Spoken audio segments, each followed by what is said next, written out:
Hello and welcome to Twenties Aplenty. This week, the Headhunters investigate a murder on their way to Axmouth. We hope you enjoy the session. If you do, please like and subscribe or leave a comment below. We travel and roll, our intentions are good. Maybe we fight, at times polite. It's DnD.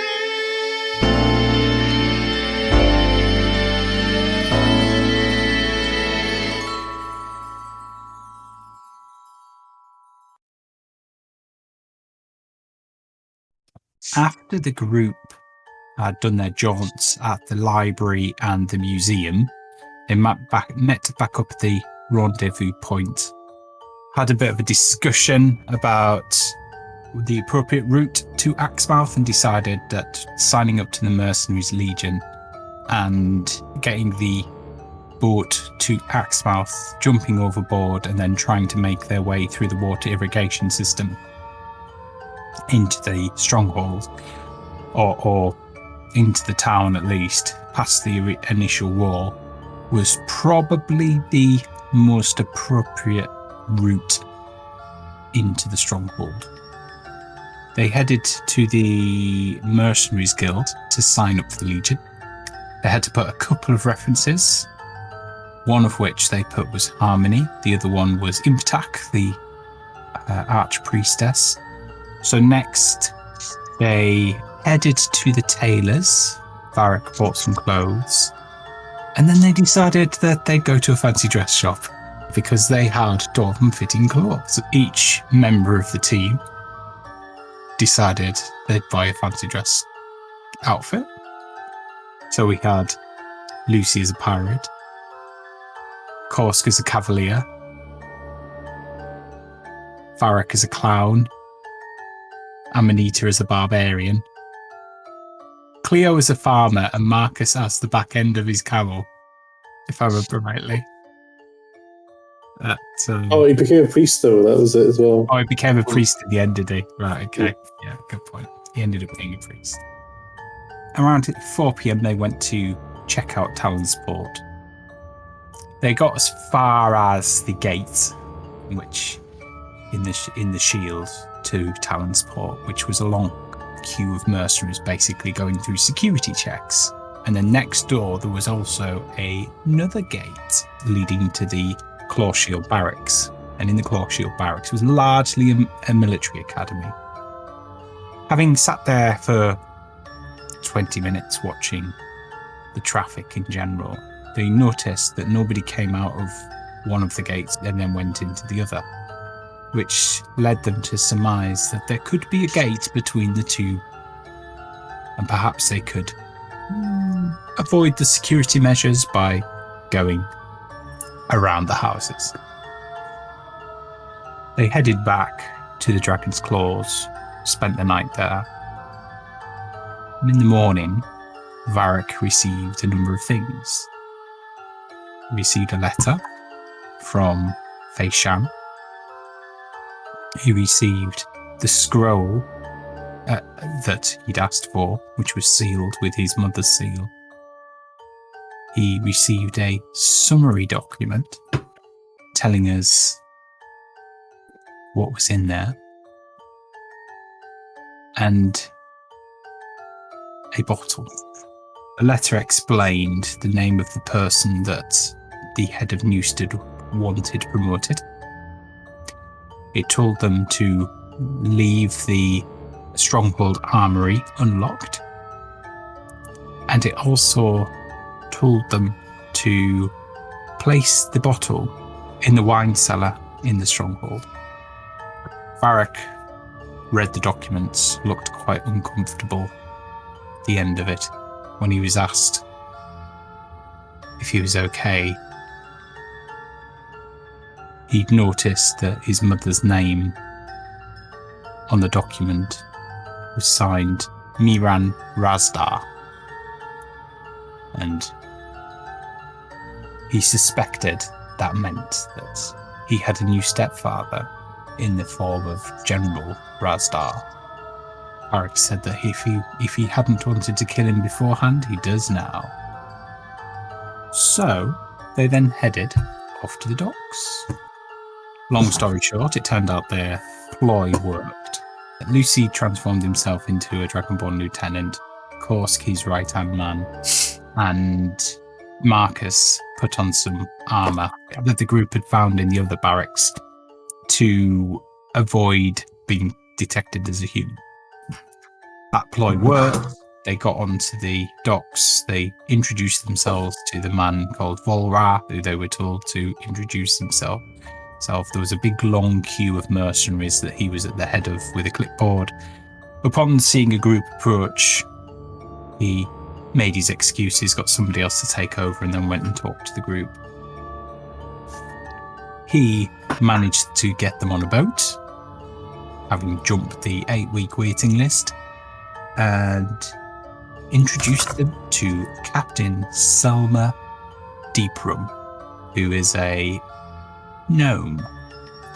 And she is captain of a vessel known as the Maelstrom's Bitch. Her first mate is a Goliath called Agron Wavebreaker. The navigator is an elf called Viris Kilfori, and Feloz, the half-orc chef who likes to collect fingers. On board, alongside you, was a band of mercenaries from the Golden Hand group of mercenaries, led by Gwandon Twenties. In his band were half-orc berserkers, a dwarf called Bardus Ironbeard, and Kerin Seraven, a human paladin. Also on board were a band of Drifanian warriors. They had like patterned scars etched into their bodies, similar to Argon Wavebreaker, who had like waves all across his chest. They were led by a man called Chima, and his second, a spear maiden called Habibo. And then there was a bunch of drow led by Kidith Syria, and finally a mysterious human male in a brown cloak with a grey-white stubbly beard called Gavid, who seemed to spend most of his time observing the rest of the passengers. Upon setting off, the group found themselves eating a meal.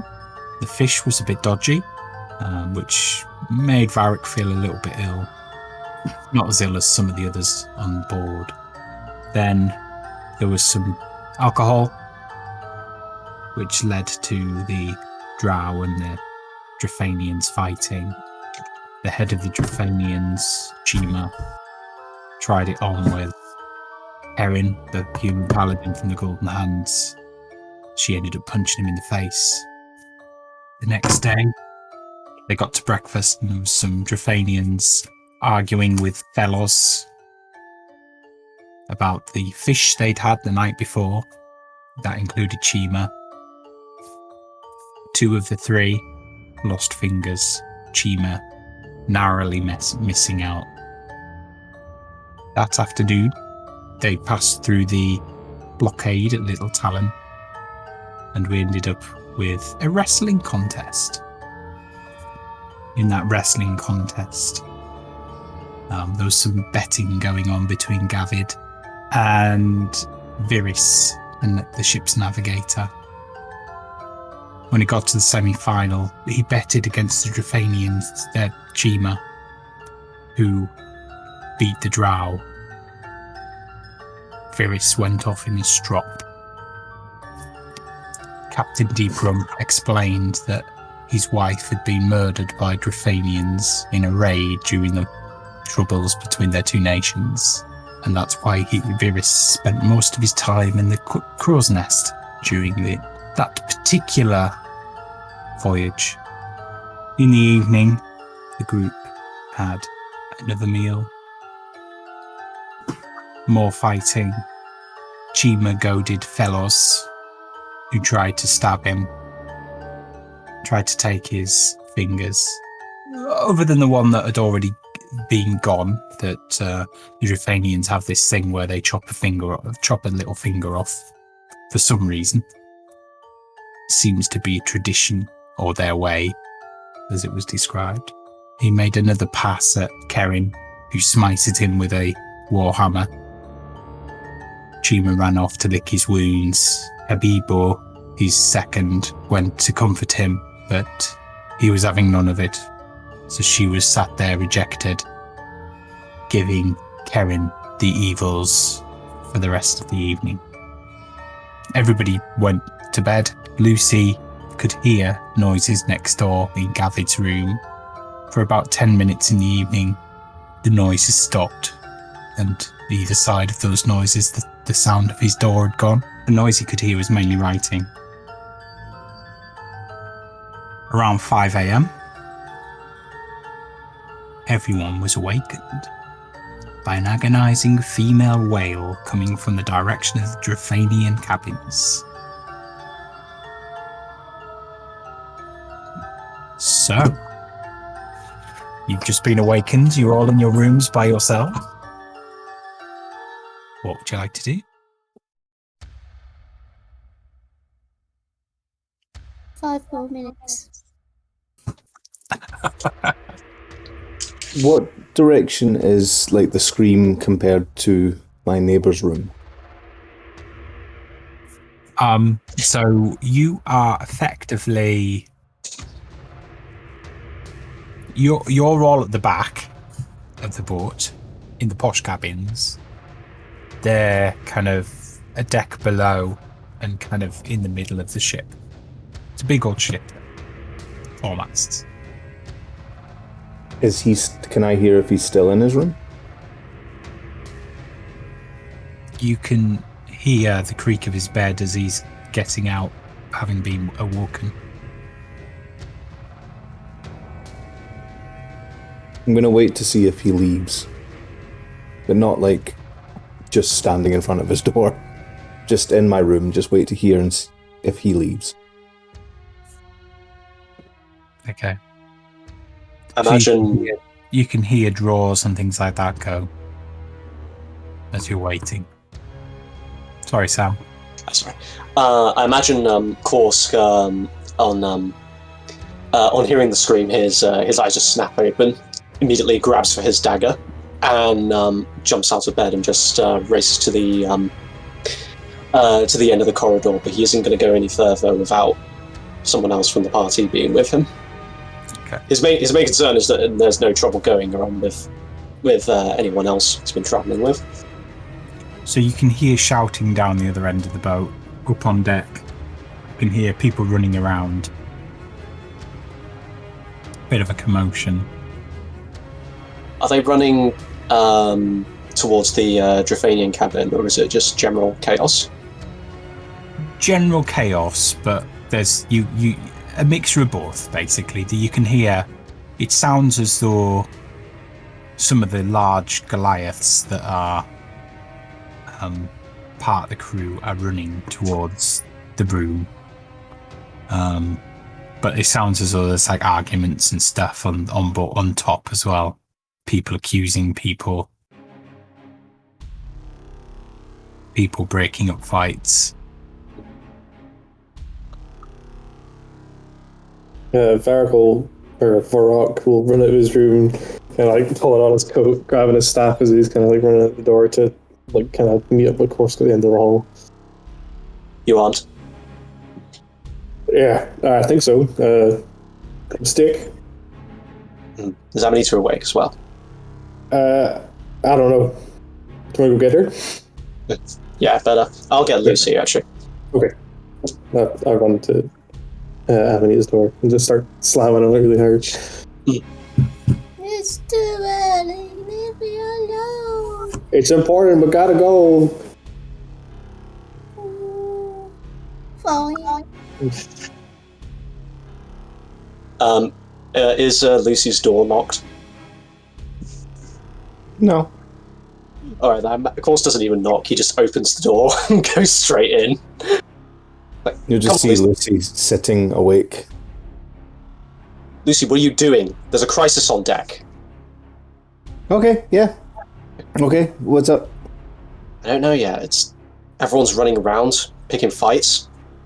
It sounds like, I mean, at a guess, I'd say that someone choked in the night, but you have me as to why that was. Okay. What do we do? Well, in absence of any better ideas, I'd say we investigate the source of the disturbance. As you're talking, Gavid's door closes, and you hear footsteps go down the hall towards the main part of the ship. I see him. Yep. Lucy will just poke his head out once he hears that and say to Korsk, I'll catch up with you guys in a minute. I have something I want to check out. Okay. And as soon as Gavid is away, Lucy will go into his room and have a snoop. Okay. Interesting. Is there anything particular you're looking for? Well, I heard him writing. I want to know if I can find anything about what he was writing. So,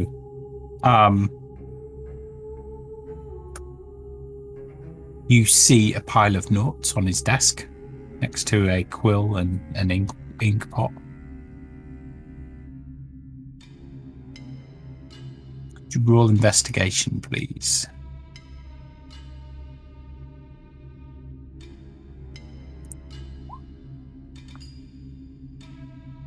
$15's not bad.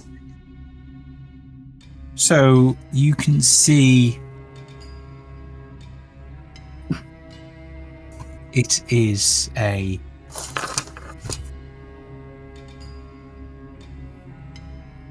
general kind of breakdown of the passengers and the crew of the ship, and observations about how they reacted to different situations. It's almost like he's profiling them. He seems particularly enthralled with Keedeth, the drow leader. Lucy is curious as to what he's written about him in the group.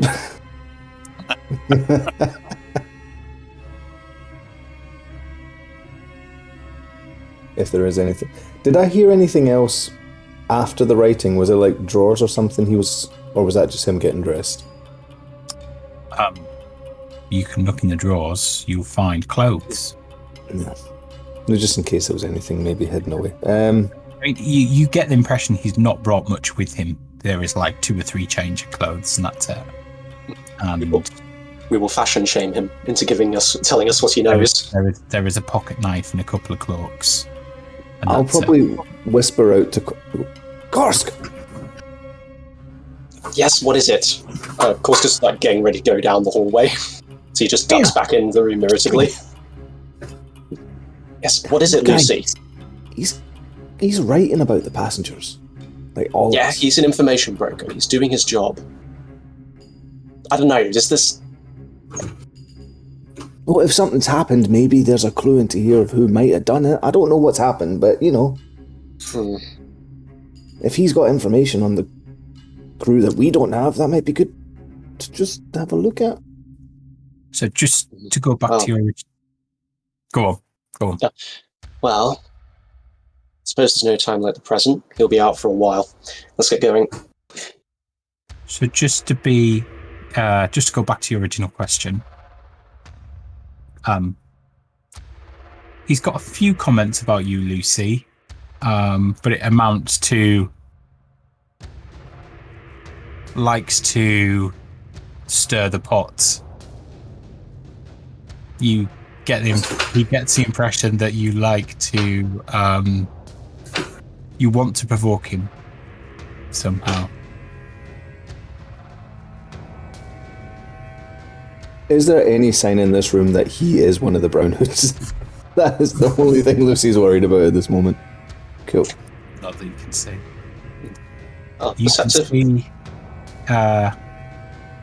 he seems a little bit curious about why the group as a whole is there. You know, Amanita seems particularly out of place. Varric seems to be acting peculiar and undwarf-like. To see them fight. That's why they're here. Okay. He's talking a lot about the leader of the Drows. I don't know why he's so interested in them. I wonder if he's actually here as part of his job, in fact. Well, as part of a piece of work he began on shore, in fact. Maybe he's not just a traveller with us. Maybe. Korsk runs an eye over the documents, and while he's at it, he will also, seeing as this man dabbles in information quite a bit, he'll take a closer look at the furniture in the room to see if there's any hidden compartments. Okay, do an investigation check. Come on.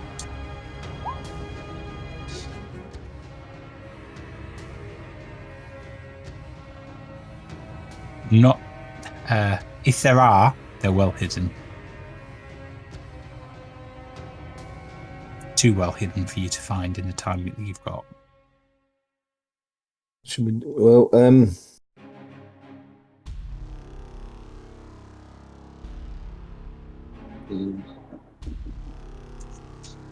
Actually, One thing we might be able to do, Lucy.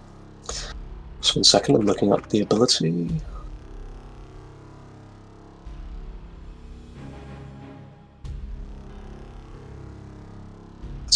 Alright,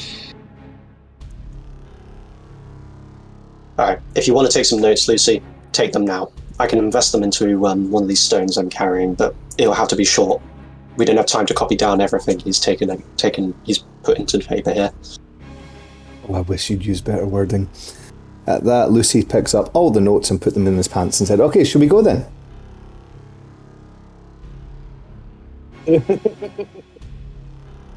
Subtlety is just a thing that happens to other people around you, isn't it? Is it tasty? I guess. I'll give that a go at some point. Korsk's going to try and pickpocket the documents back before Lucy leaves the room. Hopefully with a bit better luck. Oh my god. At least they're all the bad rolls happening now. Yeah, so Korsk unceremoniously just tries to pull them straight out of your pants.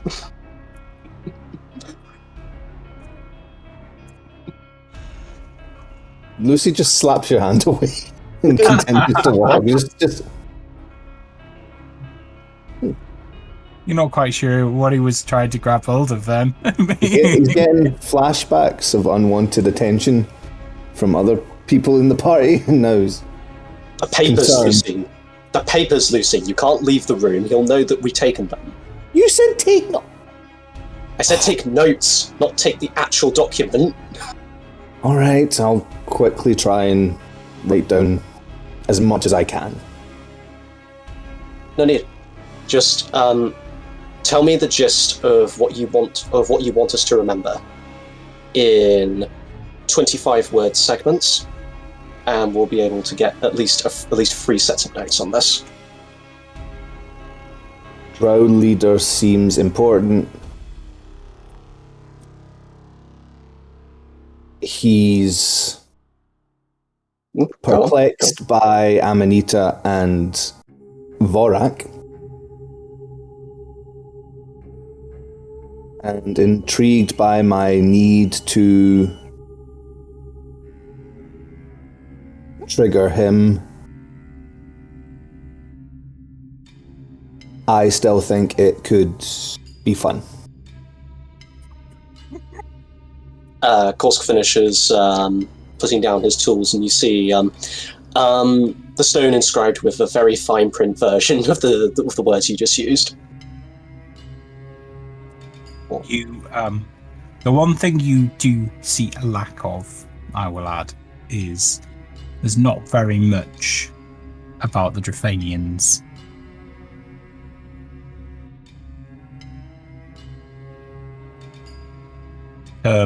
nothing I haven't seen before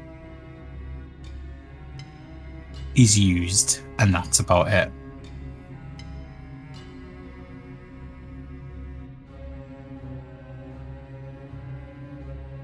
Okay, and Well, there's nothing left else to be gained from these documents. We better get out of here before he comes back. so do I keep these?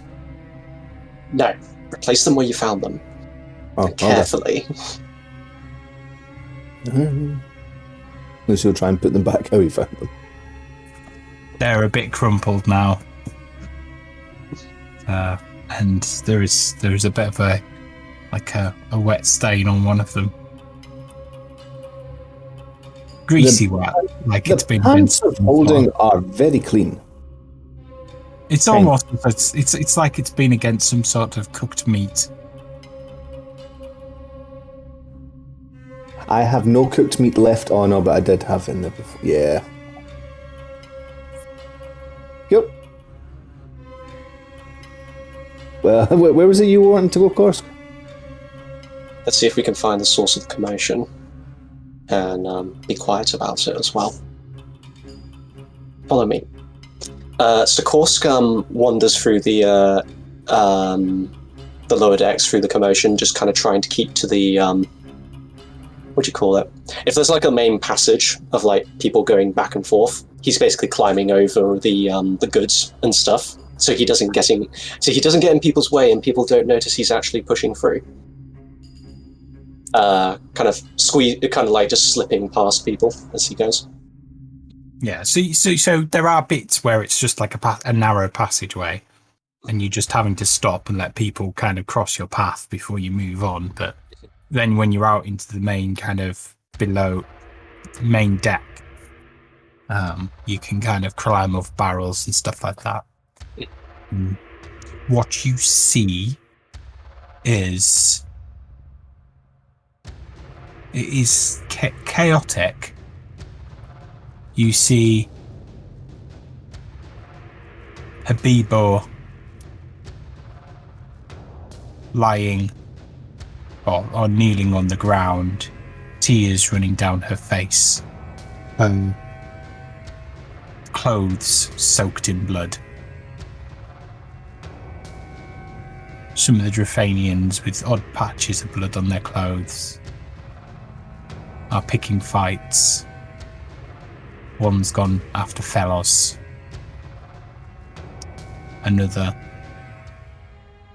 after the drow Kiddeth. And another after the paladin Kerin. The pattern in the bloodstains on their clothes, would that be as like they were carrying a body? So like on the arms and stuff? Yeah. Kind of.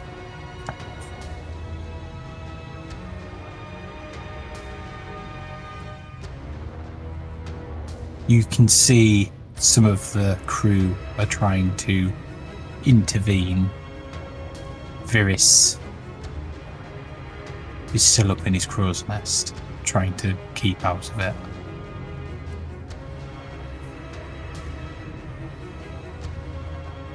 David is stood at the end of the deck, just taking it all in, leant against one of the masts.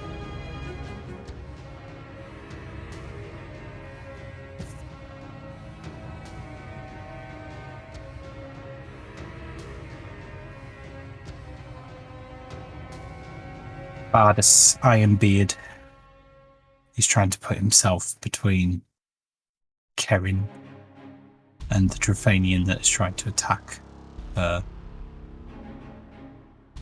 Axe at the ready.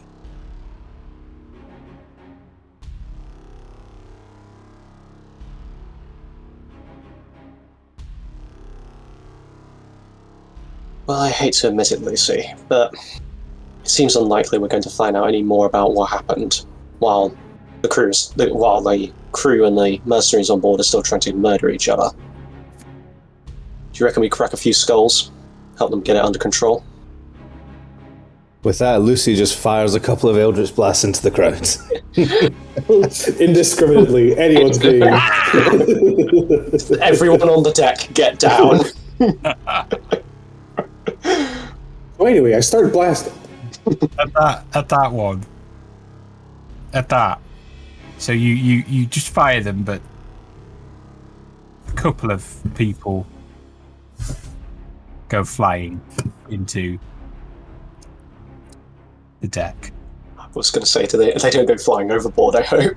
One hits a sail, which just kind of sends the boat kind of turning indiscriminately, kind of just turns it into a bit of an odd thing because you only catch the side of the sail. It just, and as the boat kind of just tips as it is turning, everybody just kind of quietens down. You just see Lucy standing there with a big smile on his face and his hands out. You Horse see, just picks his hand up and very slowly lowers Lucy's hands.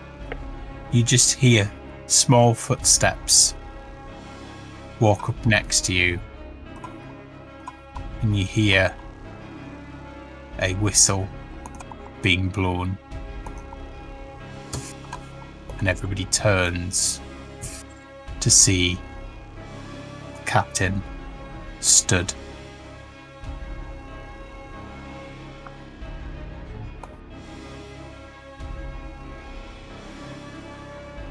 You all just calm down. We will get to the bottom of this. But we need patience. And you get one of the Drafanians shouting, "We don't need patience, we need action. There are several people that wanted him dead.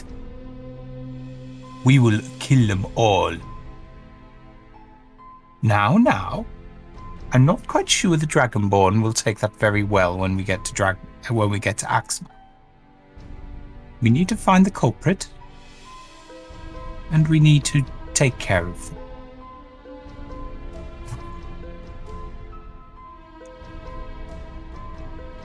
I only see one group of people who have no beef with Chima. And she turns to look at Lucy and everybody else.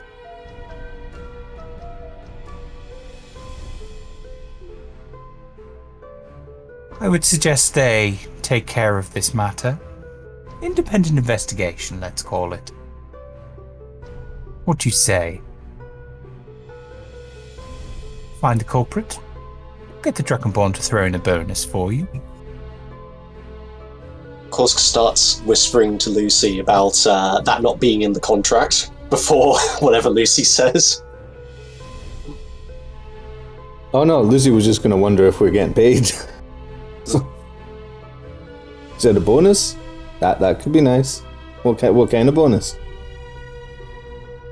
Well, 2 or 3 weeks extra pay? I heard months. 1 month. 1.5 months.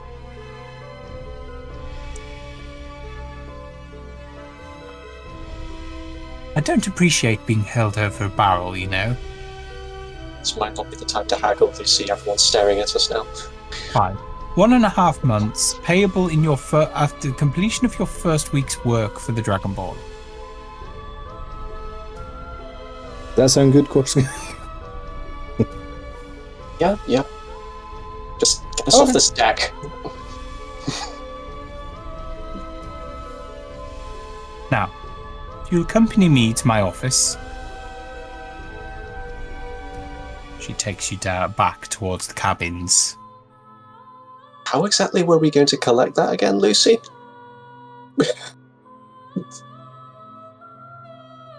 Well, my thinking was, if we do go overboard and go missing, and we're owed a big amount of money, they won't automatically think we just ran away.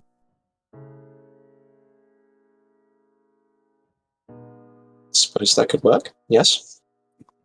Must admit, I was hoping for a bit of refill on the bold purse strings, though. Well, if you want, we can stay for a week, but...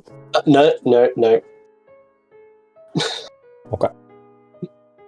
So, I'm gonna need to start walking behind going, is it time to go back to bed? It's too early. Not quite yet, Amanita. Soon, though. I'm sure we will have to go to bed soon. So you make your way into the captain's apartment. There is it's almost like it's got a little corridor itself. You can see at the end there's this grand room. Before you get to the grand room, she takes you off to the right. Frightful business, this, but and then she indicates, and lying on a table is Chima, throat cut. Well, seems like whoever did it at least knew what they were doing. Ooh. Yes. Are they alright? Are there any other injuries on this person? Did he fight back?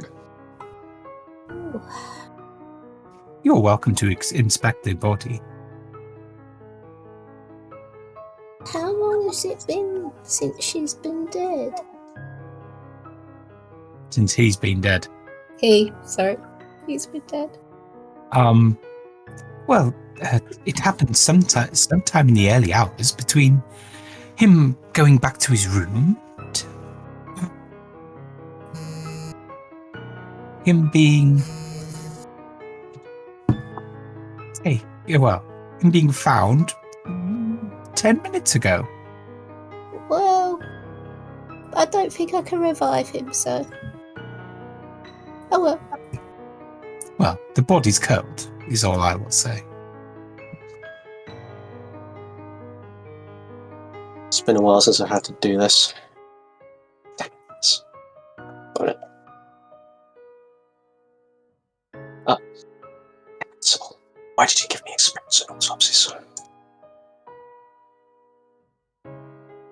So Korskam walks over to the body, uncomfortably being reminded of some of the dirty work Sybil had him do, and just starts checking over for injuries. And actually, he will also consume a enhanceability potion for intelligence before doing it. Okay. So, do an investigation check. So that's when I run the potions. God. So, you find on his face is a bit smashed up.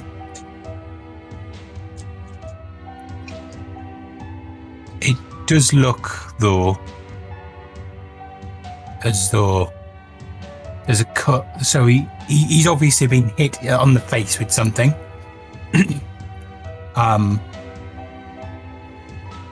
Almost looks kind of burnt round the edges of it. He's got his mouth has been split as part of that hit, but he's stitched it.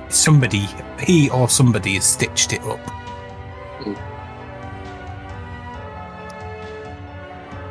Well, based on a very cursory examination, Varric, Amanita, and Lucy, it looks like our poor man. This looked like this poor fellow was actually attacked twice last night. Once with a heavy object that was warm, possibly a frying pan, perhaps. And then later on, someone cut his throat. Quite a while after, in fact, if he had time to insert the injury like he's done here. So it's particularly as it seems, particularly as if he had if there was time for the injury to be attended to, then that suggests you will know he was hit in the face by a warhammer. Oh right, the warhammer from previous, right?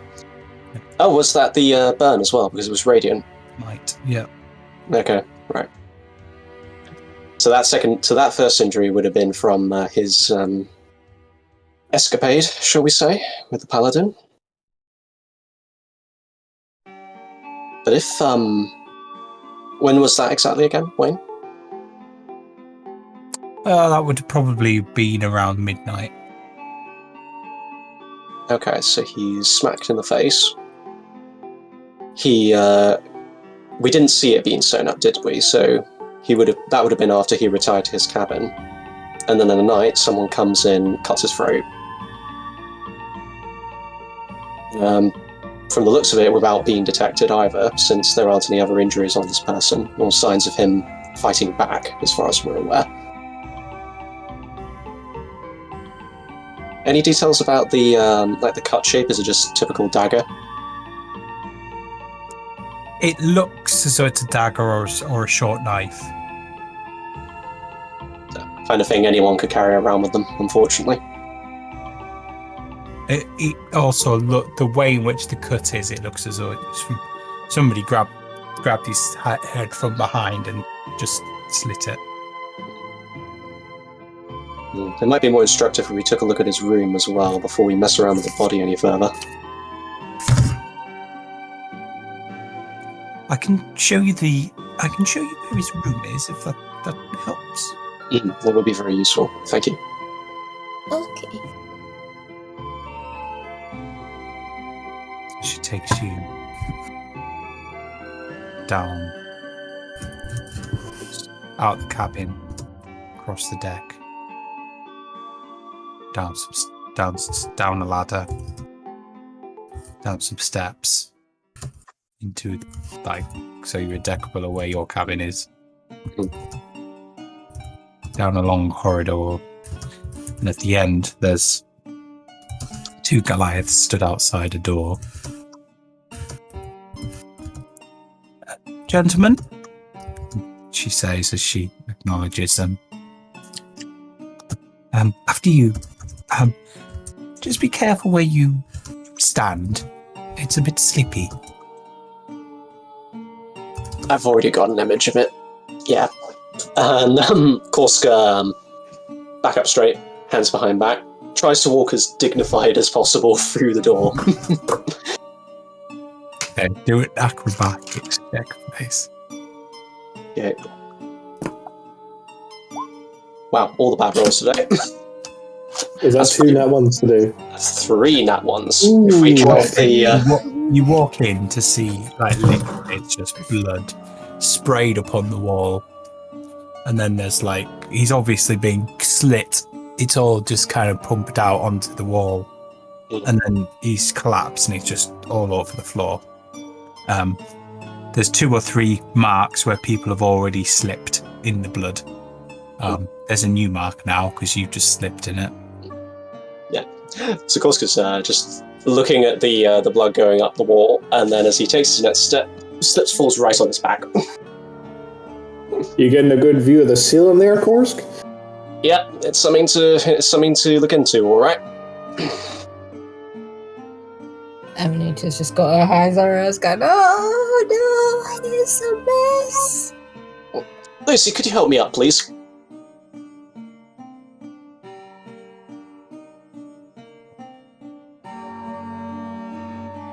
Sorry. Lucy was in a world of his own. Yep, So- yep.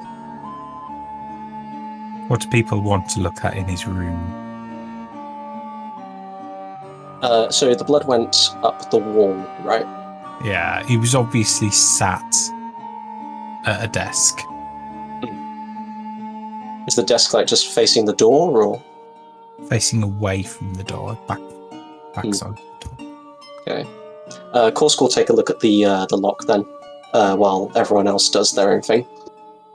Okay, do an investigation check, please. While Korsk is doing that, Varric's going to turn to the captain and be like, could you give us 2 minutes, please, just by ourselves in this room? We need to visualize the situation. Oh, very well. You find The lock is locked, but the door has been smashed down. The door frame has been broken. So the door was locked, and it's since been broken into, almost rammed down. That's unfortunate.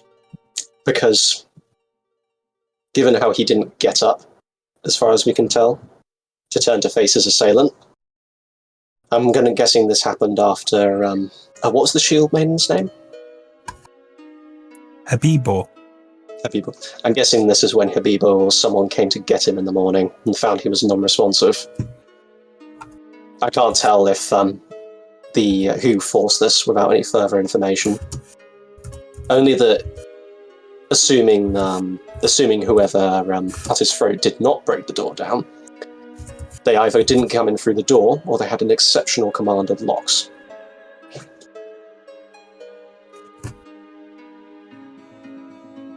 My money's on the latter, if I'm honest. Yeah, I would say good control of locks or access to a key. Come in, unlock the door, cut the throat, back out the door, lock the door. Is there a porthole in the room, Wayne? Yes, there's quite a large porthole. Where is it relative to the desk? Off to the side. It's over the bed. Yeah. So unless they're extraordinarily acrobatic and a good contortionist, as well as being able to do that without being seen or making a noise, that sounds a lot harder to do than the key solution. Yeah.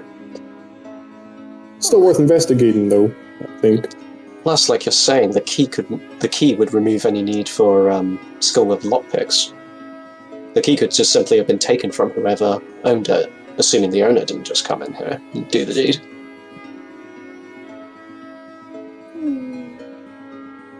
Thoughts, Amanita? We should set up a group. This is the second time we've done an investigation.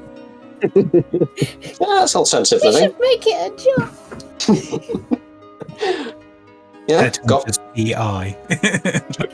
got myself the coat for it here. Of course, just like straightens it, even though it's like covered in blood from when he slipped. Amanita will start trying to clean it off of you. Now that we're separated from the captain as well, I want to kind of talk to you all very quickly. Does anyone actually want to try and find this particular killer?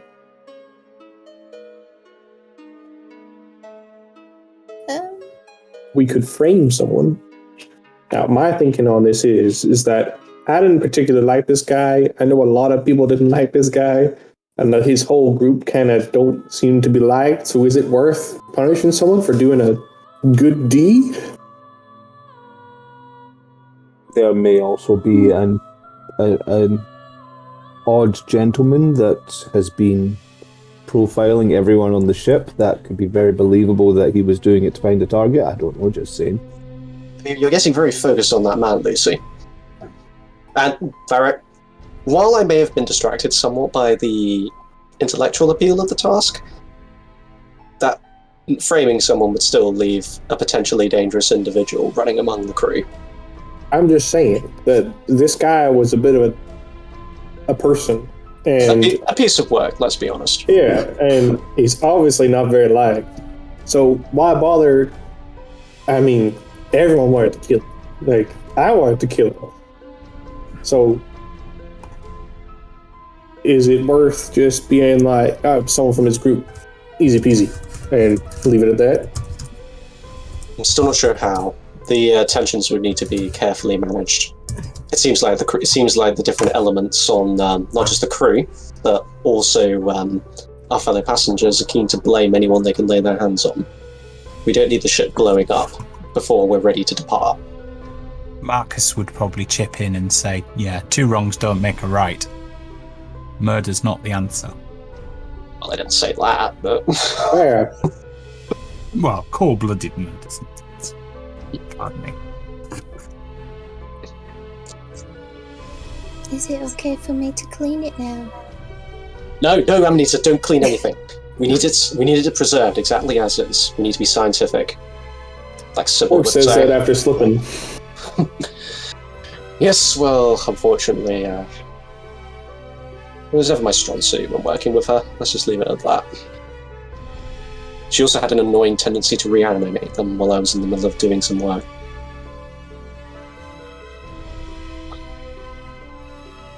Well, it's not very nice. I always maintain the dead aren't very conversational anyway. Not much information you can get from them. Even with reanimation. And with that, Amanita cuts you off. It's like, Anyway, we better get on. No, of course. Course returns to whatever his next task is, but I'll leave it for someone else to do some stuff. I have a nosy at the bed in the porthole. Like, does it look like someone's like sneakily come through the porthole, stood in the bed, and come through?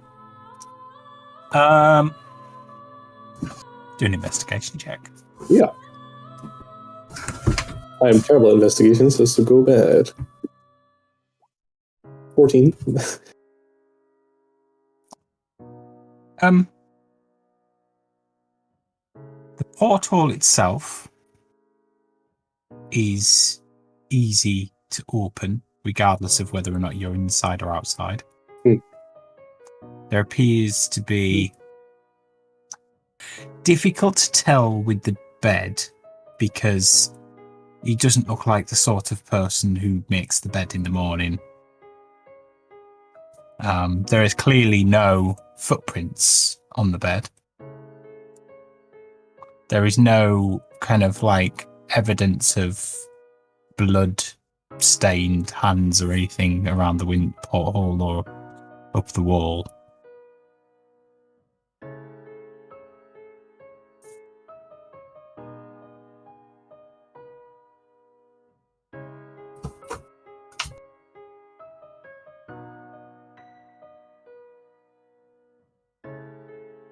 So you've checked the door, you've checked the bed, there's a desk, and then there is just like the general room, the floor, the kind of wardrobe and things like that. Is now a good time to cut in quickly? Yeah, I don't think I was just telling people what else there was in the room. I don't know why this didn't occur to me. It's a locked room mystery because there's basically a problem created by the lock. If we're assuming that the door wasn't just smashed open by whoever did this. So the problem is that the man is dead inside the room, as far as we're aware, but the lock is on. So in which case, how did the killer get out? Or in. Or in. In and out, yeah. Without either without disturbing the lock at all, or through what means and by what means did they manage to get the lock back into position before leaving? Assuming, of course, they used the door, the porthole is still a possibility. They talk about this extensively in the Catanian Times. Good stories. Good stories. So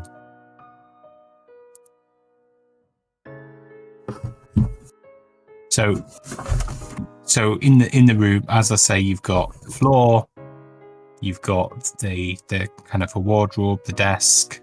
There's a chair he was sat on. What size is the wardrobe? Is it like someone could walk into it kind of size, or is it like a chest of drawers, like chest height kind of size? It's a normal wardrobe, so somebody could hide in it potentially. What about that? What if someone was already in the room waiting for him, stepped out of the closet, killed him, took his keys, left, and then locked the door again? Tricky. They would have had to have left when the door was broken down. It was a risky endeavour. Unless they locked it after they left. If he had the keys to his room and he's locked it when he's come in. And of course, there's the possibility of having the key, which we can't forget about. Actually, did we check if he had his key? That's a fair point. Are the rooms actually? Does everyone have a key to the room, or is it like a bolt? Everybody has a key to their room. Yeah, I don't believe we searched his pockets. Actually, it was a bit short-sighted of me. Can I go check that out with someone?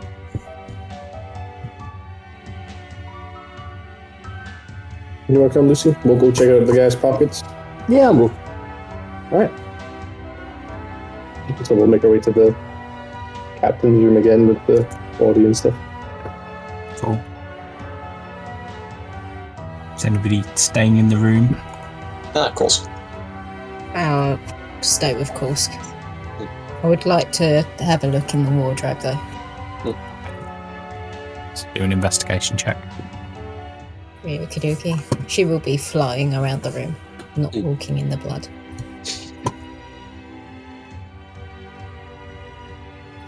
That's intimidation. Yeah, investigation. Intimidate the wardrobe.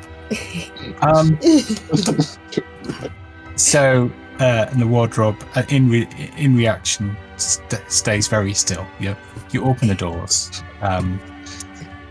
You can see that he has a number of like furs in there, hung up, and there is bedding, white, clean, ironed towels piled on the bottom of the wardrobe. Look freshly ironed, pristine.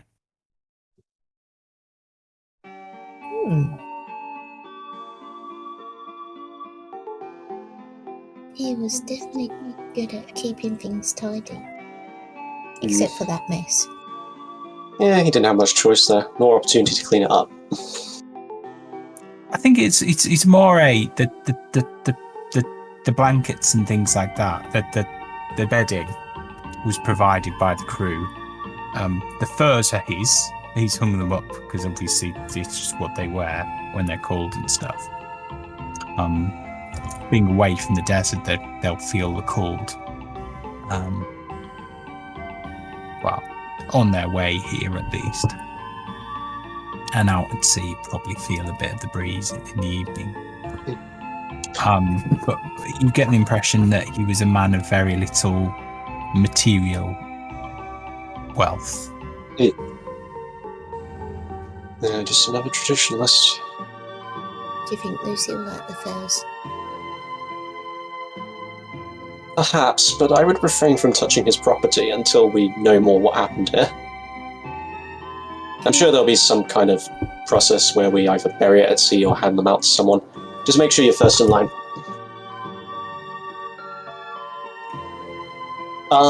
Did we discuss the porthole? Yes. Yes, we did. It can be opened from the outside and the inside quite easily. But there was you couldn't tell when you looked at the bed as to whether or not the clothes below the bed, if the porthole was above the bed, and you can't get through the porthole without stepping. Either you've got to be an extortionist and climb up across the ceiling, or you've got to disturb the bedding. But the thing is the bedding was a mess. Looked as though it was a mess anyway. No. Didn't look as though he was the type of person to remake his bed when he got up in the morning. Kursk would then turn his attention to the desk where he was sitting. Okay. Are there any documents or anything in the drawers worth noting? No.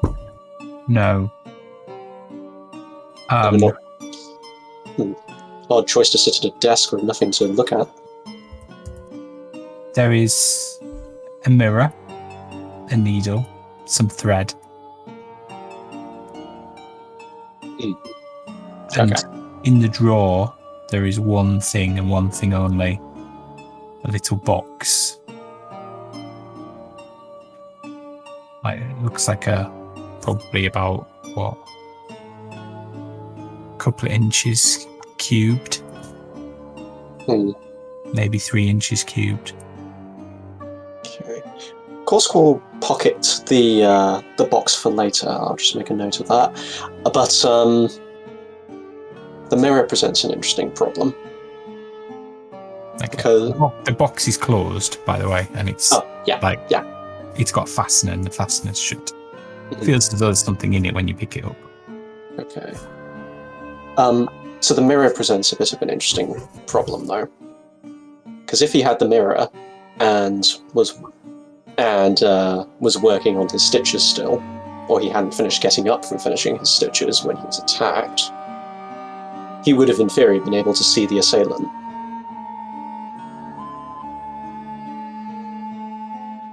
So in which case, why did he not get up?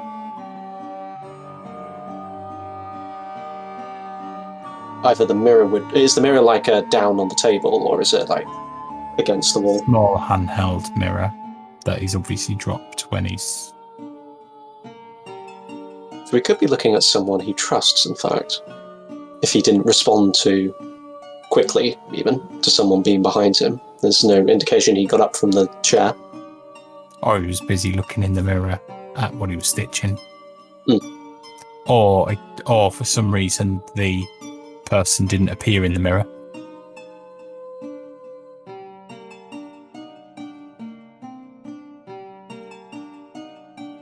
But yeah, I'll make a note of that box. The box is held with a fastener. Does it unlock to a key or a code or something? You just have to move the fastener out of the way and unlock it. What can cause Keir when he kind of shakes it a little bit by his ear?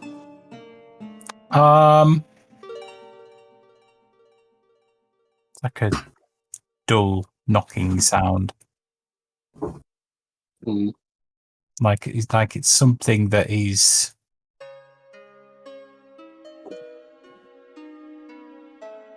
solid, but isn't a hard surface. Like it's absorbing the echo or whatever it is. All right, so he'll call Amanita over. Then he'll put it on the floor and very carefully open the fastener. Might actually turn it to the side a little bit, just in case there's like a dart trap or something in there. What we're doing? She's hovering, like, looking down. Just more prying into someone's private life. Do a perception check, please. Intriguing. How many do you do this perception check as well, please? Yes. 6. As soon as the lid starts to lift, Amanita, you turn green and you have to hold your nose because there is a stench begins to come out of it. Of course, you don't really notice. Amanita? Oh my god, what have you done? That's fine. It's just the room. You lift the lid to find his missing finger rotting in the bottom of the box. I stand corrected. Okay, just closes the lid again. We're just going to pretend we didn't see that and put it back in the drawers. Amanita at this point is going. Sorry, Amanita. Well, I guess we know a little more about that tradition at the very least.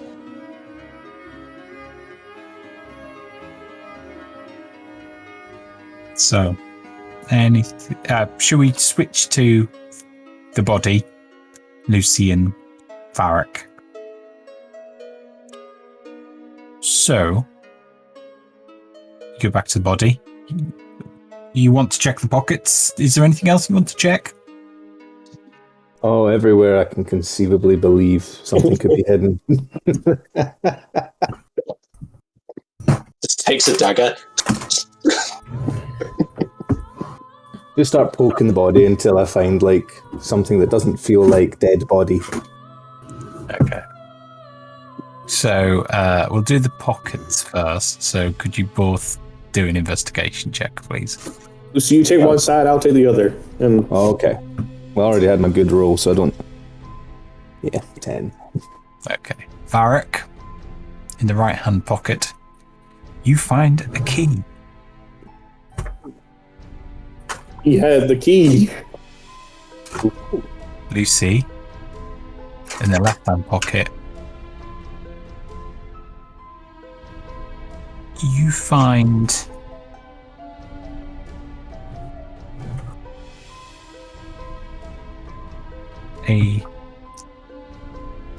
it's like a ring, like a signet ring, but it's got a knife at the end of it. Looks more like it's for sure than anything. Like a stabby ring, or just the symbol's a knife? Like a stabby ring.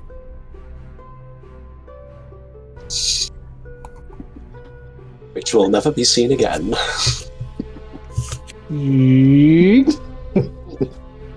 Is that one of those ones that you can twist around and hide it in your hand, and then twist it around when you need it and punch it? That sort of thing. Yeah. It just reminds me of that show, the guy that plays Mr. Bean, but it's the spy and he Johnny stabs English. himself. Johnny English, yeah. There. I need to watch that again sometime. Varric, look what I've got. Lucy, please be careful with that. I don't want you cutting yourself on some dead guy's ring. With that, Lucy has an idea and goes, "Can I try it out?" On what? Well, he's already dead. No, you can't punch a dead guy. No, just Oh, stab is him it? a little. Well, that's still punching him. You're still gonna whack him with it. Okay. Now, how goes the prodding? I found this For Lucy? after I see you found yours, but it's a key. Ooh, So I can where's it only go? assume. Oh, sorry. Could Lucy roll another investigation? Oh, Sorry, cool. Cameron. I think this is the key for his room, but we'll have to test it when we. Oh, we can't. Well, we can. We'll test it when we get there. 16? Despite hunting quite deeply in his orifices and around his body, you don't find anything. Ceremonial necklace. In the fence. That's it. It's come off. It's in the fence. That's it's just like a leather strap with a stone thing at the end of it. Well, we'll take that in case it could be evidence. There's a lot of evidence in the pants of holding, isn't there? Evidently. Yeah. Does he have any gold on him? No. No.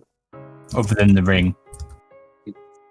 So what's to say this might not have been this might have been a mugging as well, a robbery. If he had a coin pouch, it's not there anymore anyway. The ring that Lucy had was gold, I will add. Oh, well, maybe then after the money then. Does it look like it's been used? The ring, Yeah. clean as a whistle. Weird. Like, if he had this, that's a weapon. Like, why didn't he use it? So you found it in his pocket, didn't you? So he didn't have it on.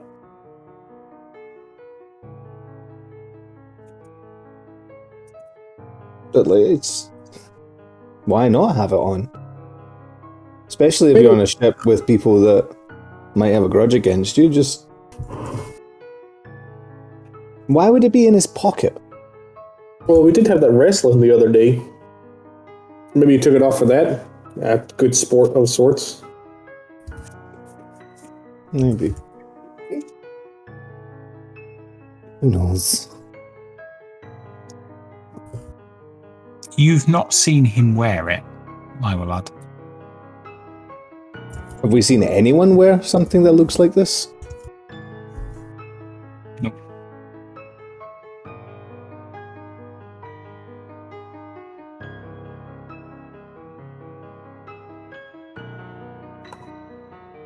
Weird.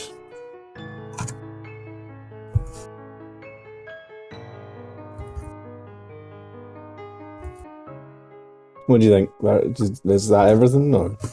I don't think we're going to find much more on him. It's not like he's going to talk to us all of a sudden, if you know what I mean. So let's head back to the room. We'll try the key. Actually, Fate tempted. what about Cleo? Is Cleo with us? I can't remember. Cleo is with you. Oh. Well, he's. He maybe has. He might. I don't know if he has the spell, but there is a cleric spell that could possibly do that. Isn't Cleo a druid? The druid. Is he? Oh, because he does all the healing. I got mistaken. I see.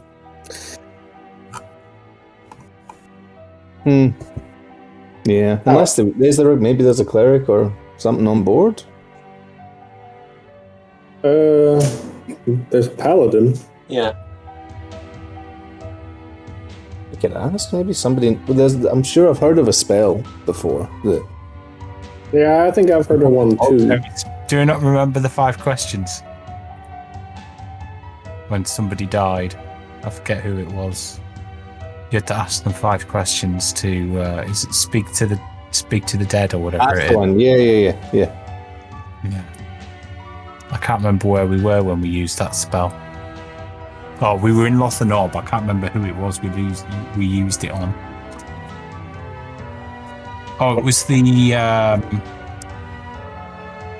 wasn't it the one at the Hobgoblin Warlord? Oh yeah.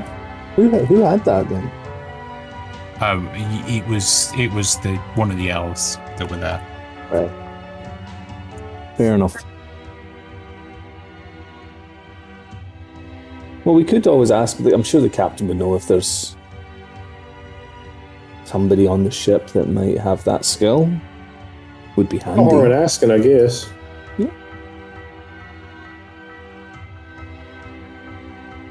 Captain!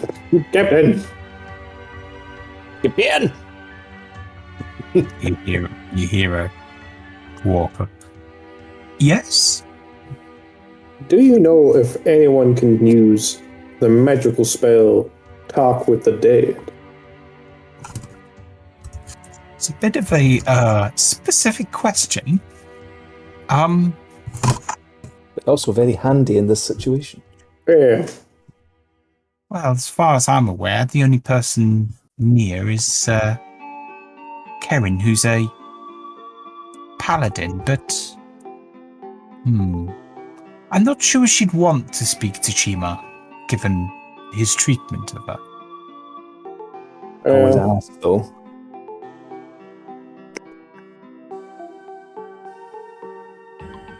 Little money never hurts either. I'm sure money talks in some way. What kind of paladin is she? I don't know, to be honest.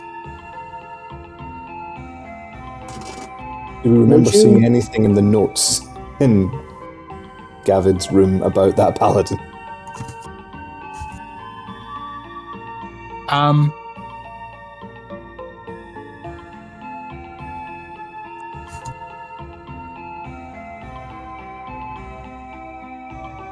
He noted that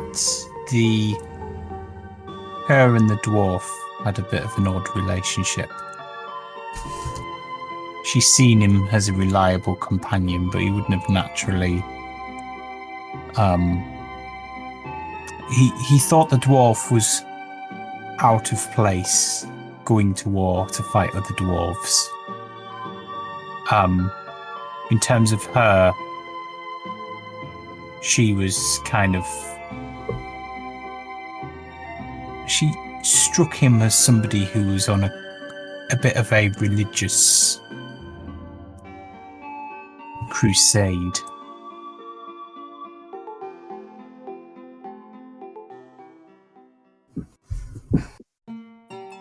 wasn't there for the money the Golden Hand was paying her.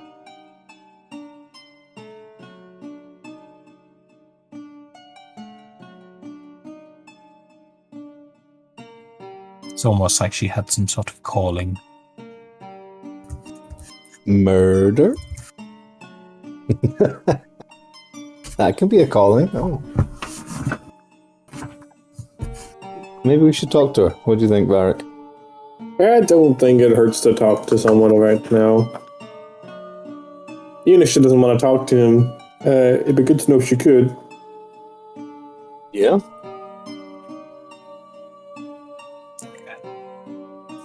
Is that where you're going next? Yeah. Or ask the captain to bring her here, I guess would be easier. Shall we... to the room with the body? Okay. Shall we flip back to Kursk while we're waiting for that to happen? And Kursk and Amanita in the room.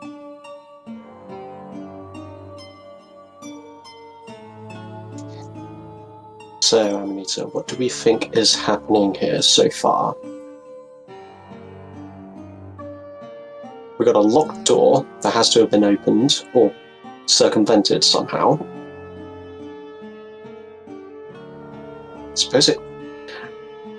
I feel it comes down to the key at the moment. Was a key used to access this room?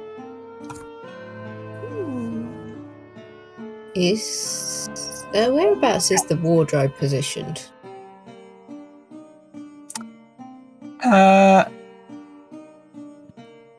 Next to the door. Next to the door. Okay. Yeah. So you got the door on this wall walking in. As soon as you go through the door, the wardrobe is on the left-hand side. Is there another right. room? Is it against a wall that would connect to another room? Yeah. Okay. I'm just going to have a look at the back of the wardrobe. Okay. So you fly up and sneak yourself behind. Do an investigation check, please. And Kursk support that. Yeah. That's a roll again. I think maybe he found his way in another way and I rolled rubbish. You do not see any sign of disturbance. You just see a wall that's been painted behind. It was a nice idea, Amanita. I just don't see anything wrong here.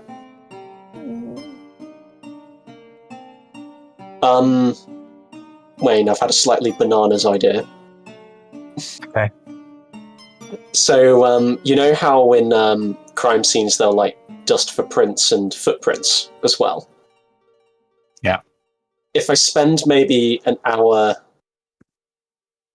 getting some like iron shavings or something and combine it with my grease spell, can I coat the floor and find footprints with it? You can try. Yeah, let's do it. What kind of check would that be?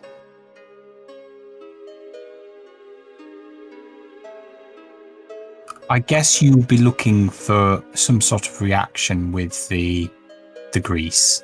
So I would go perception. Not the best then. Can it run as like Kursk does the preparation and Amanita does the looking? Yeah, can do.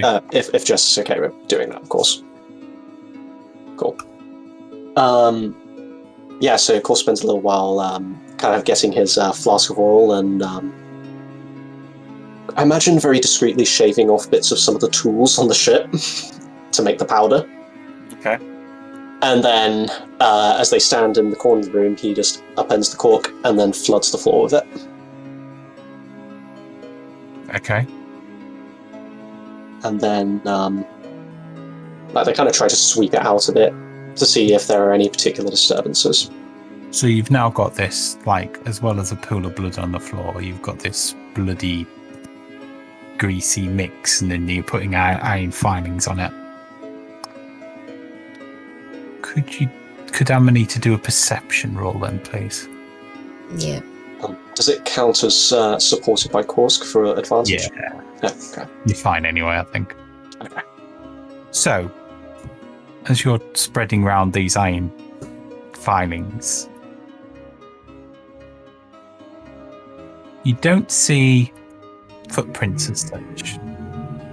However, you do see that some of the iron filings seem to be clumping together outside the wardrobe.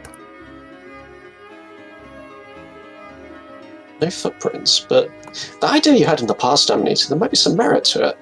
Maybe we need to take a closer look later. So it's just in front of the wardrobe. There's a small, probably about 10p size clump where some of the iron filings have just... But there's no footprints other than his own going to the desk and stuff. No. Christ, perhaps we're looking at something Christ. You get the impression that there's that much blood that whatever was there, any signs of mud or anything like that would have just been dissolved in the blood or wiped away as people have disturbed it. Yeah, but it does have that. It does have that concentration in front of the wardrobe, though. Yes, concentration of probably about that size. You've got this lump of iron filings that have made their way together. Perhaps the boards. Is there anything that can be pulled back or evidence that something's been cut away around the filings? No, but I mean, it is like a big ball of filings.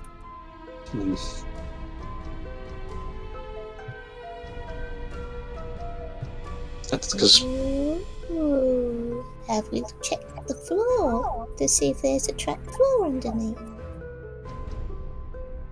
I'll take a closer look. Something they shouldn't be clumping like that. Of course, takes a close look around the ball of iron filings. An investigation check. Do I still benefit from that enhance ability? It's been short enough space of time. When did you do it? Was it before collecting iron filings or after? Before. Yeah, time has passed, I think. Okay, so normal then. Okay. You're looking at the iron filings and as you're scraping them away, they're falling back into place. And then you keep kind of scraping and scraping and scraping, and you find this small fragment of metal to which they are attracted. Some sort of magnetic material. What's going on here? It's a trap door. I don't know about trapdoor. The boards aren't disturbed. Just on the floor. It's just on the floor. You can pick it up. Perhaps a fragment of the weapon, even? Amanita, does this seem magical to you in any way? Good check, Otherwise- but I'm not that good at that stuff. Otherwise, I'm going to have to wait until I can prepare my tools to take a closer look at these.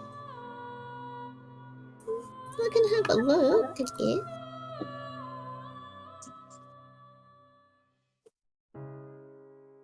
And she'll have a look for you.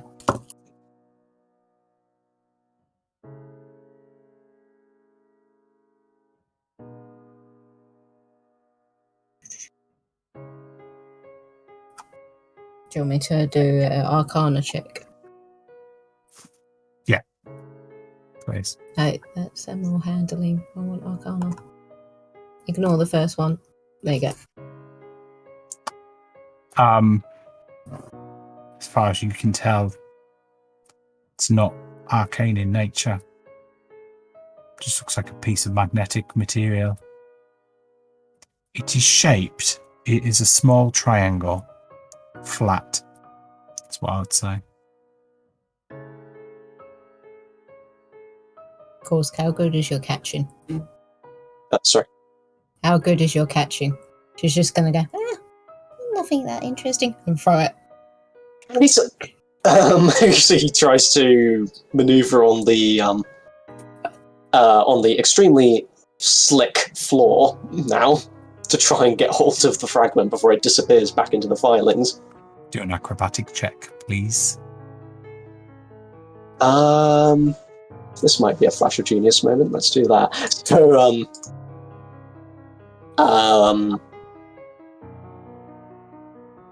suppose thinking quickly, he reaches in, pulls out another bottle, and or a spray bottle even, and just sprays that on the floor where he's going to step as he jumps after the fragment, and it helps neutralize the grease a little bit. Okay. So this is you squeeze some fairy liquid on it. yeah, exactly. Okay. Do your acrobatics +3. 24. okay. Slipped once, I'm not going to slip again. So it works. You can see the grease has just kind of made away, and it's the dying filings on the floor, which seem to add a little bit of grip actually. And you go and just catch it, and you end up with catching it. The dying filings kind of go back away, but then get attracted to the back of your hand where you've caught this lump. And that is our advertisement for fairy liquid.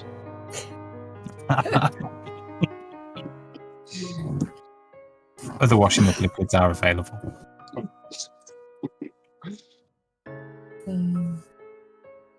So,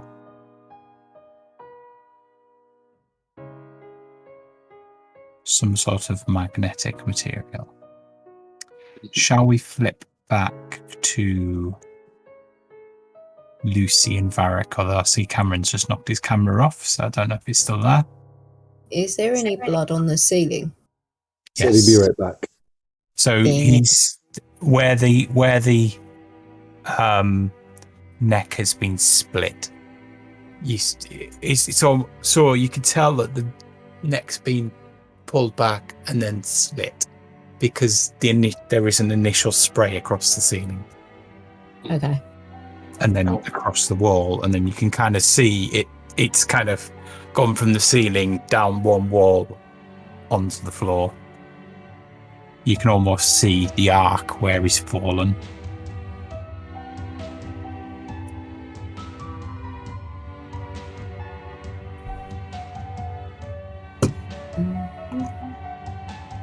So, shall we go to Varric and Lucy then, you just asked the captain to bring,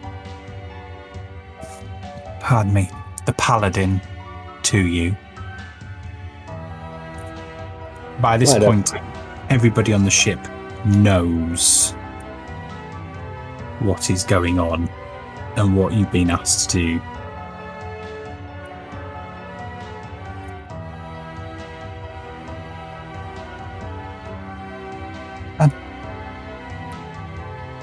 She looks at you both as she's ushered into the room. Oh God.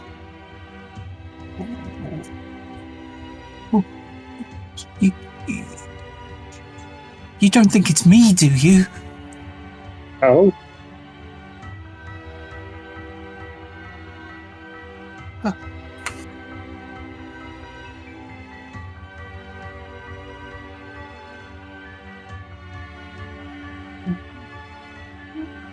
What do you want? Well, you're a paladin, right? If I do remember. Yes. What order do you follow or part of?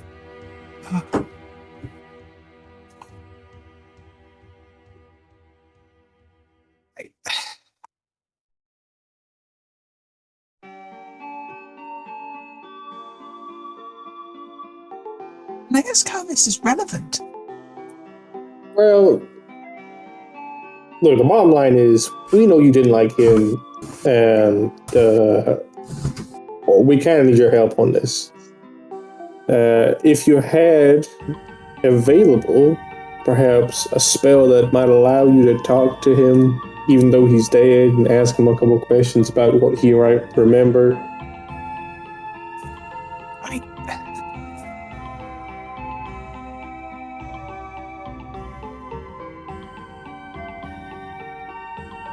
Follow Thermo, goddess of light. I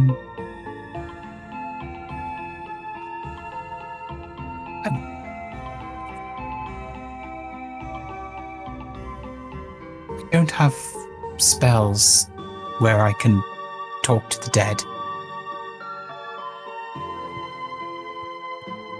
He says as he quickly tries to look at paladin orders for 5e.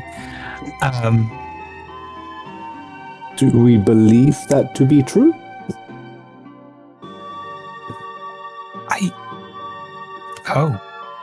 Do a insight check.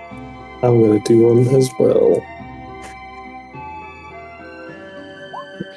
I take a word for it. Yep.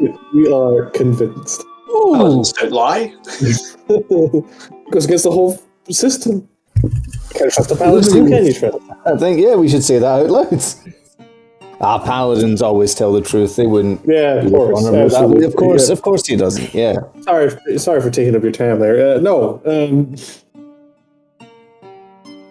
All right. Well, if you can't talk with him, that's fine. Can you just recount the last couple of days and the interactions you've had with him?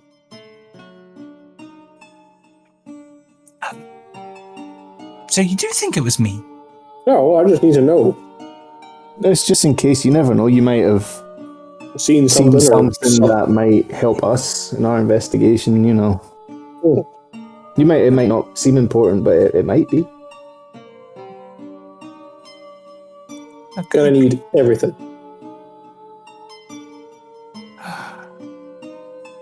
Just don't. We know he was a dick, but nobody really deserves to go out that way unless they've done something really, really, really bad. Which he might have, but we're not judges. We just have a job to do. I don't want to speak out of hand. Well, it's fine. He's dead. He's not going to do anything. But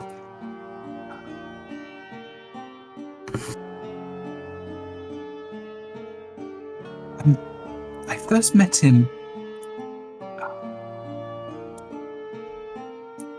a week or so ago when we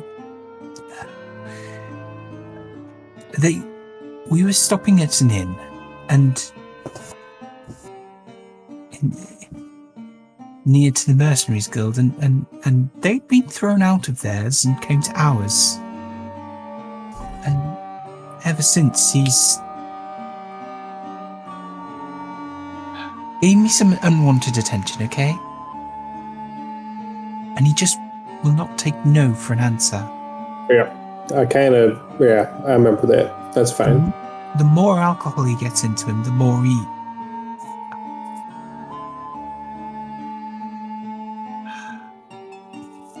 Artists told me we should have gone elsewhere, but... just found another cause, but... I have a calling. I need to get to Axmouth. Why? What's waiting for you there? Sign.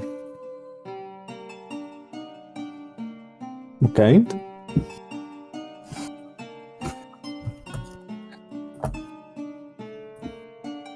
It sounds silly, but I was told that when I get to our Axmouth, something will happen, and I'd be given a sign of what to do. Something to help the goddess of the light.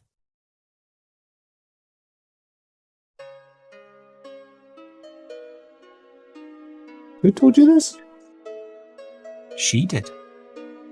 Oh, right. Okay. This is a question for Wayne. Is Fermo the goddess that the people in Dragon's Foot follow? There are two factions. The first faction follows Fermo. The others follow Newstad. Generally. There are also factions that follow Burton, I believe. We Was that the Burton. Storm Dragon? Yeah. So Yeah. Burton's God of Storms. One with that priest that's going to get shanked at some point.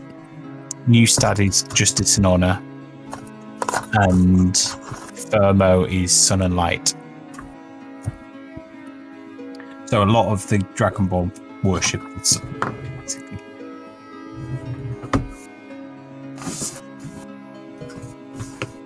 Now, are you here because there's a big following for Fermo here and you think that it'll lead you somewhere more?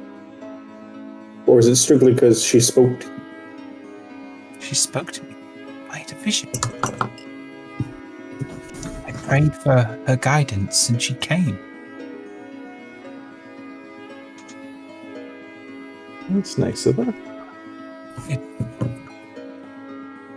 She told me I had to go to Axmouth. Not in so many words, it was symbols, but it was fairly clear what she wanted me to do. It was Dragonborn, an axe,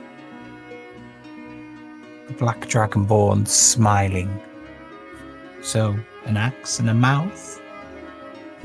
Clearly somewhere in Dragon's Claw.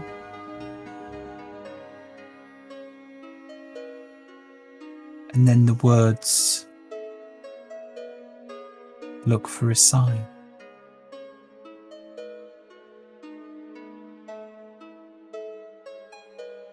Right. So nobody believed me at the time.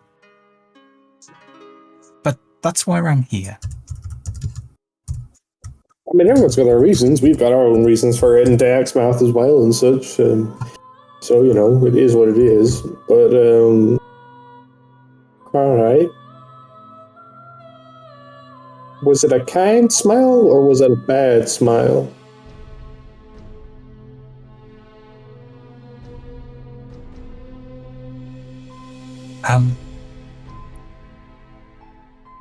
Difficult to tell. It was as though somebody was pleased because they got what they wanted after waiting for a long time. Lucio start like excitedly but stealthily just tugging on Varric's clothes. Yeah. Well, I mean, that is what it is, isn't it? I kind of turned to Lucy. We should probably discuss things in a moment. Yeah? Yeah, sure. Yep. Anyway, thanks for your time, Miss. It's, unfortunately, you can really help us more with the whole talking to the dead thing, but we got plenty of good information from you. So, thanks. We'll get the captain to come get you if we need to speak to you again. Yeah, have a biscuit.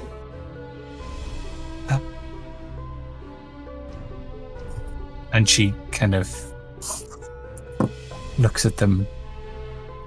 No, I'm good, thank you. I'm trying to cut down. Okay. Lucio just eat one. Where did you get those from? Storage. Right. I like the idea of Lucy just turns around, hands down the pants quickly, back out with a pack of biscuits. Oh, they're loose. Even in the pack, just loose biscuits. So the camera cuts to the ship's pantry and there's just a Lucy-shaped hole. It's biscuits. With extra cheese. Ugh. Anyway. once she leaves, I'm gonna turn to Lucy. Like once, like it's just me and Lucy in the room. That's not a good sign. That's not a good sign. Why? Well, I thought she said we'd get something back, because I'm sure that's our ship, right? Well, no. She said that she saw a black dragonborn looking like they finally got something after waiting a really long time. Oh, your dad. He's not my dad. I mean that, Lucy. Sorry, stepdad. I got stomp on Lucy's shoe. Ooh. It's technically Please. correct. No, it's not. Oh, stepdad. No, Hey, fine. we'll call him the general for now. Anyway, Oh, the general? well, he is though. That's his title. Well, he's gonna be dead soon anyway. I mean, yep. Okay. Anyway, All I've got to say is you can't say Razdar without saying Dar. that's fine though. That's part of the name. It's all right, you know. Anyway, Oh, Lucy, Dar for he's sure. gonna. No. No. Okay. If that's what potential vision that a goddess has given a person, Yeah, because we know gods can be faked. well, yeah, but you didn't give Amanita a vision, did you? Brain does weird things. Oh. If it is real, fair enough. But if it's not, Well, we should assume that it might be real, and if it might be real, then that's a problem, because that means that whatever is going on with us might not work out. So, but don't you know, I thought the dwarf, is it the hammer thing? yeah, Is that what it's been waiting? But don't the dwarves have the head? yes. So how would he get it? Well, I imagine by committing mass war crimes or something like that. Yeah, there is that. It's not like he's already not doing that. I mean, they are bandits. They stole our ship. Yeah, I mean, some definitely are. He definitely is. Yeah. So, we need to act fast and get something sorted for that. Explosives? Maybe. Did you say this ship had cannons, Wayne? Sorry. It will do. Nice. Maybe in our investigation we need to look at certain stores. Chemicals. Yep. Yeah. And tell me, how did you get these cannonballs on board? What you thought, Lucy? Well, Charlie had a thought. Just Charlie Lucy also had that thought. He did. Okay. Lucy was like, well, they might not just let us have access to like the gunpowder and stuff on the ship without reason. Yeah. What if it looked like the body was singed slightly at some point? It's a bit late because everyone's seen the body now. Anyone who might be... I mean, can you poke a hot hole through someone? I mean... I can make a hole appear. Well, I can make a fire appear. I'd rather... People would have heard it as well, Lucy. Like, that's the problem. People would have heard it. Yeah. What if... I lean really close to Lucy and whisper this at him. What if you disguised yourself as the captain, requested a small man, hid it in the pants, and we left? How small an amount? Enough to blow up a room about this size.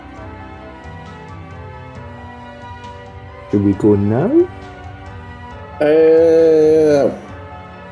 Well, let's talk to the others first. Okay. And test his key. That's important. We need to test his key. A good idea would also be that maybe you guys distract the captain or somebody does while I do this so that the captain doesn't appear and then you get in trouble and then I have to blow up the ship. We're still a ways away. We can't do that yet. You're still 2 days away. I can breathe underwater. I'll walk it. All I was going to say is you're somewhere between Little Talon and Blades Bay, just to the south of that line between the two. Did we stop off at Little Talon? We went through. No, you went through the blockade there. Yeah. Oh. So you're halfway through the journey, basically. Right. I will say, worst comes to worst, we have plenty of rope and we just find something for you guys to float on and I will just walk us to shore. That sounds awful, Lucy, but if push comes to shove, I guess we'll take you up on that. It's just a backup, and a backup. just saying. If we have to blow up the ship. Alright, but Lucy, promise me that while you were near those cannons, not an ounce of fire is produced. None. Zero. No fire. Okay. Thank you. Oh, the game really doesn't want me to blow up the ship. Okay. So, The scene of the crime becomes underwater.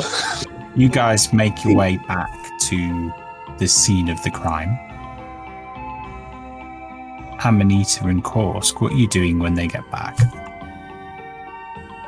I think we just finished. I suppose they walk in on the scene where Amanita throws the flake at Korsk and he has to die for it in the middle of a room filled with grease.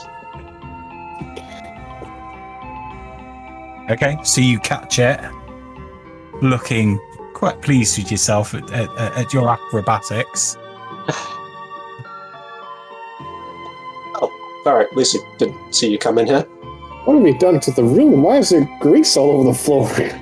We needed to carry out certain activities in the name of our investigation, which, of course, meant carpeting the room in grease. Ooh la la. Do you just need a minute?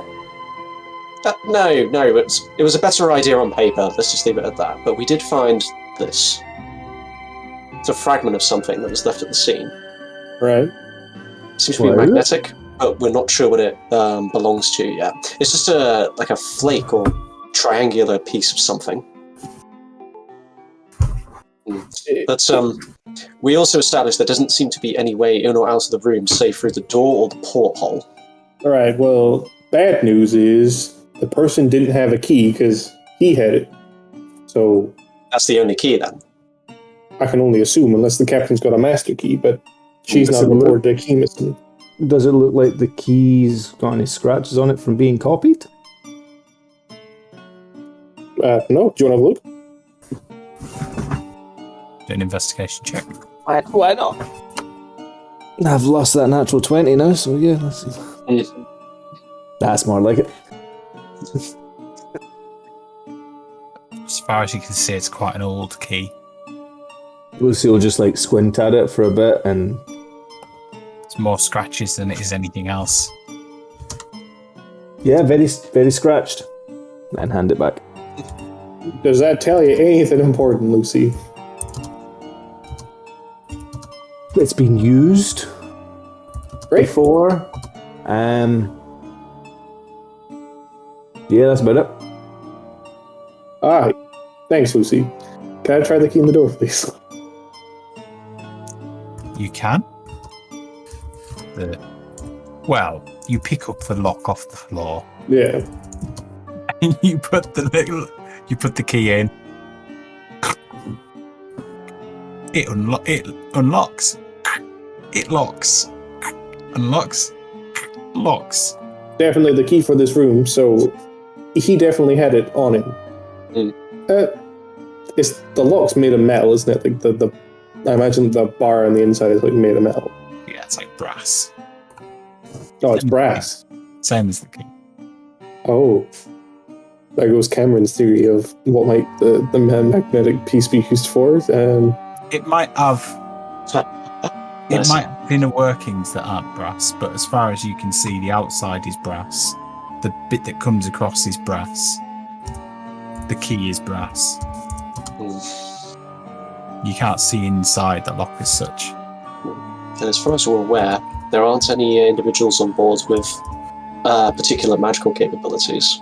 So this would have to be done through mundane means. Oh, in reality, the only real option is that they ran in through the window. Or came in through the door and exited through the window. One or the other.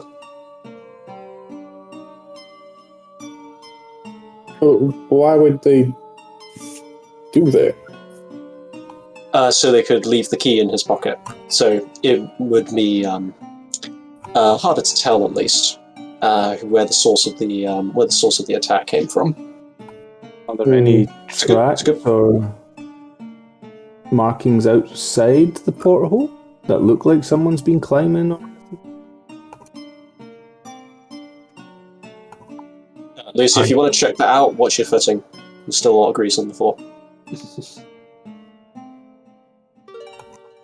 Lucy will wander over to the porthole like Bambi. Do an acrobatics check, please. Lucy's gonna be so mad if he falls over.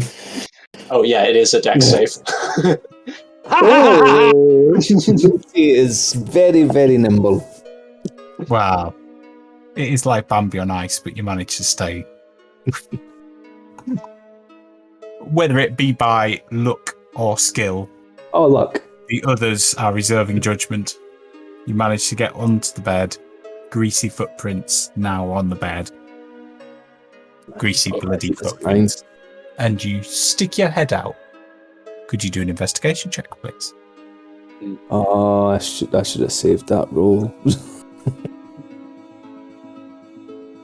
12.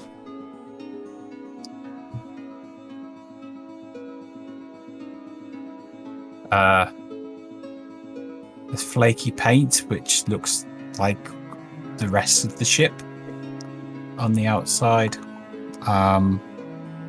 Can't see any fingerprints or anything like that, or anything obvious. You can see that there are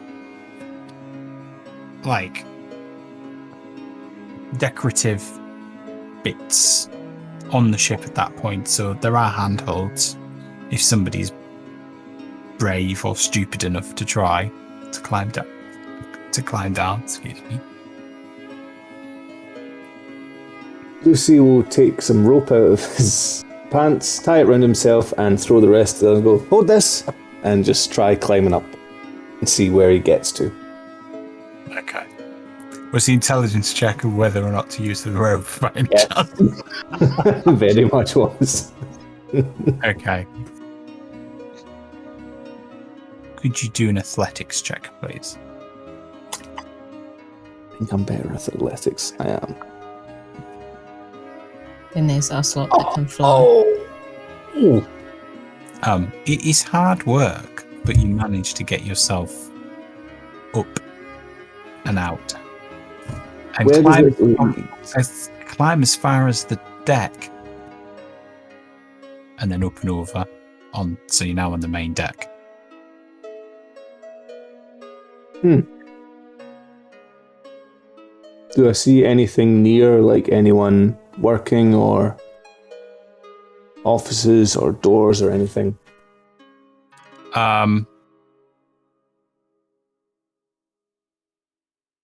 Not such. There's a door down into the galley. Is this the type of ship that would have somebody on watch? Yeah, Beerus is up in the crow's nest at this point. Okay. I'll through the inside of the ship, I will go back down to the others, taking the rope with me. How long is the rope? I've got. There was a point where I had to tie all the rope together.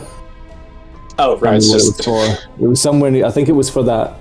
Was it the door that was closing in the first sort of dungeon thing we had?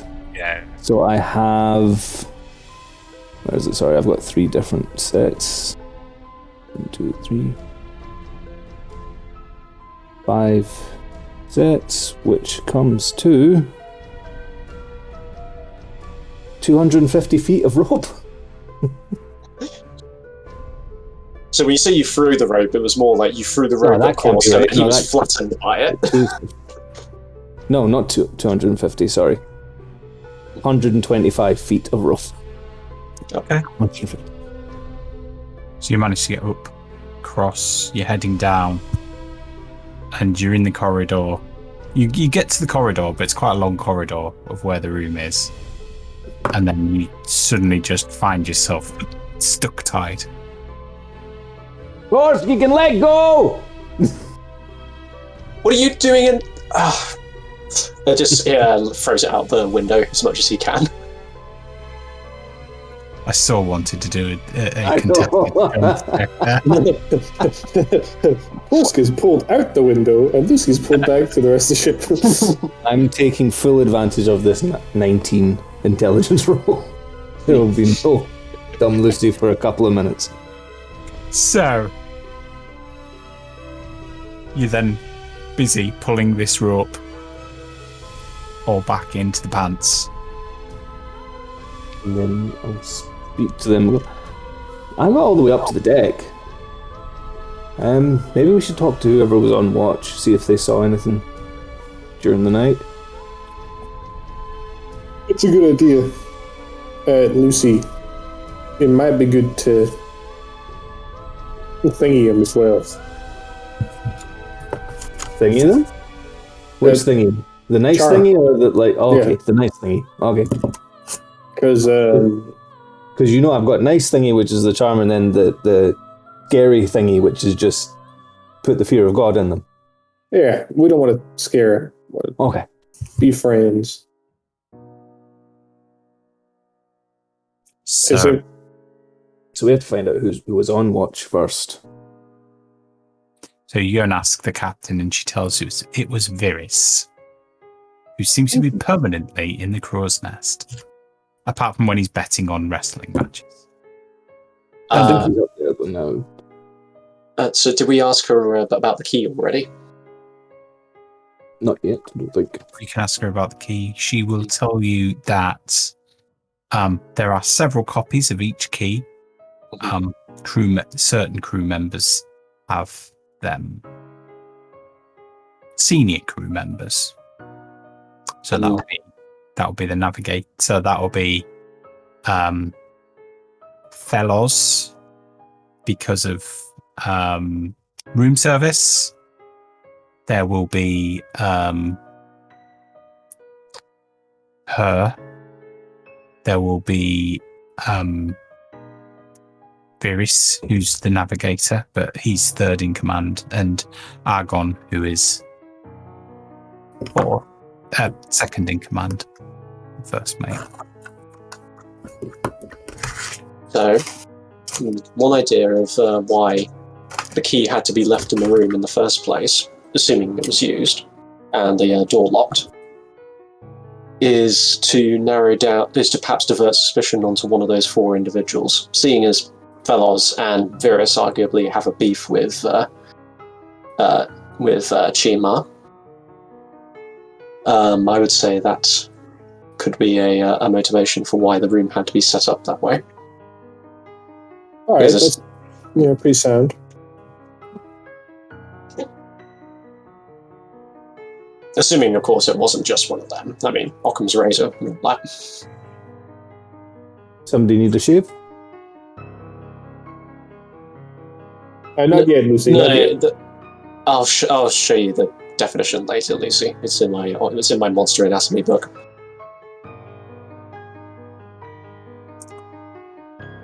So, Viris is up in the crow's nest. What do you want to do?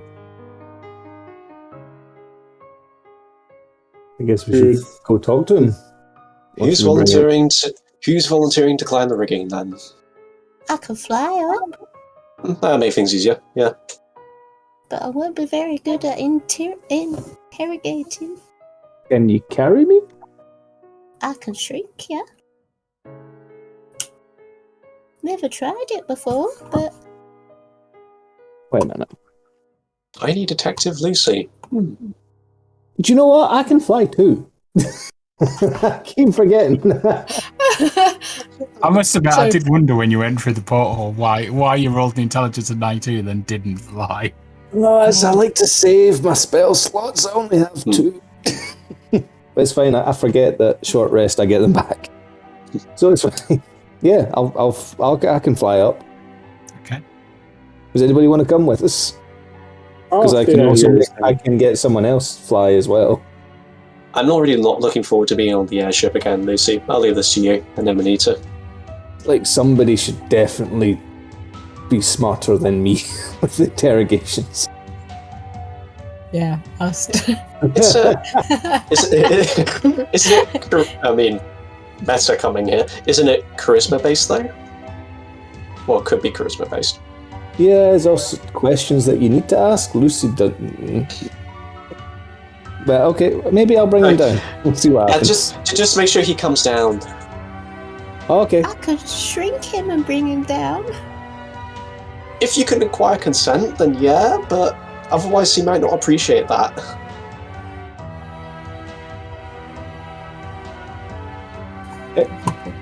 I guess we're flying up. So you fly up, and he watches you as you come up. Hello. Oh, You two sick of all the commotion downstairs as well? Bit noisy. that woke me up. It was really early. The Fenians are full of drama. Yeah. We were wondering, did you see anything last night on watch? Like anyone just on the deck? One or two early on, and then later on the gentleman in the brown cloak came up for a smoke, then seemed to disappear back down. Okay. Was that around, and I'll just point to the bit I climbed up at, about there? He tended to wander. I must admit, I didn't watch him like an eagle. I was more looking for other ships on the horizon, but I was wondering, would you mind speaking to my friends for a bit? They had a couple of questions. They wanted to check if you'd something. I don't know what they wanted to ask, but they wanted to ask something. But they're a bit, what's the word? Scared of heights. kind of busy at the moment. I'll be down. I'll be down at dinner time. I can stay up here if you want. We could keep Keep an eye out for yeah. ships.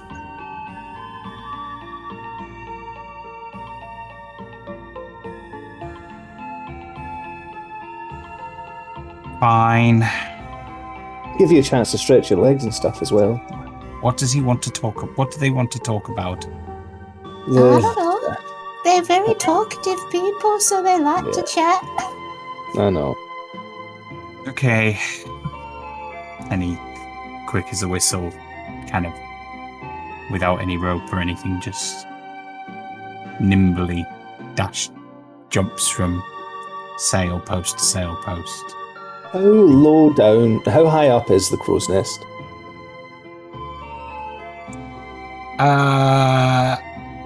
Very. It's on the second highest mast, near the top of it. So feet wise, that's a Few hundred? Yeah. Something like that. I can't remember the size of the ship, but he just nimbly jumps from post to post and then lands down in front of Kursk. As we see him jump down, Lucy will just turn to Amanita and go, "Oh, I forgot to charm him."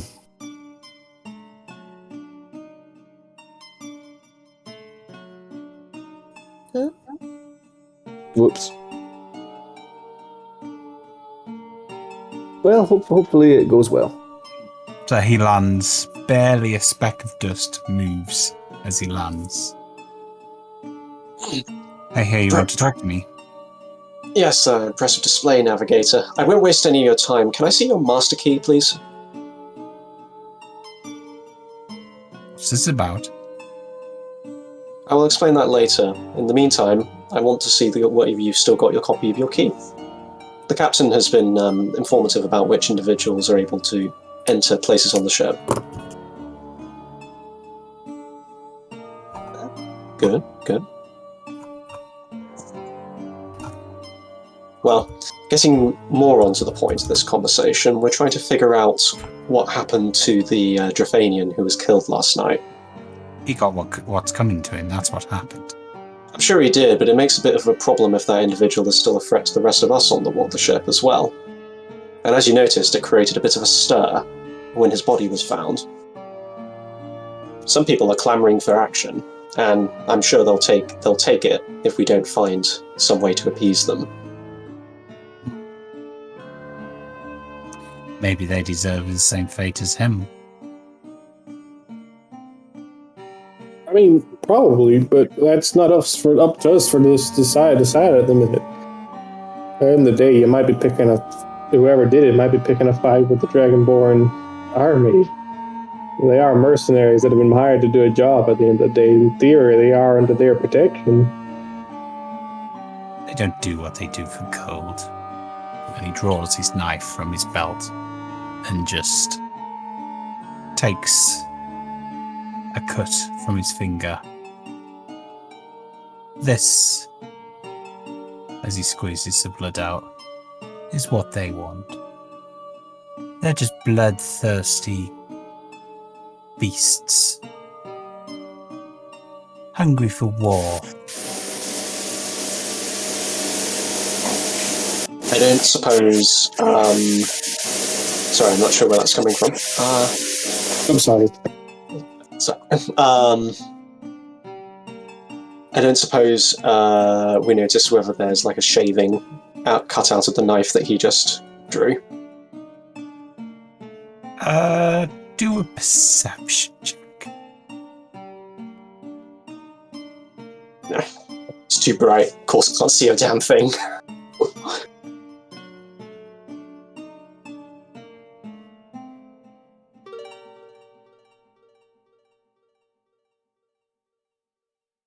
So, no.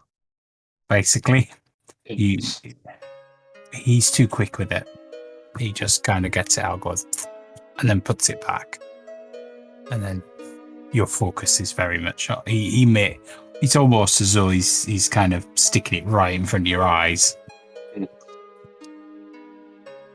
Well, then, what was his finger? His finger, yeah. Well, in any case, Navigator, and Korsk very gently moves his finger out of his face. We're not here to talk about the failures of the Drafanians. We're here to talk about whether a possible threat, perhaps even one of them, is going to continue making trouble on board the ship, and we want to have a quiet passage.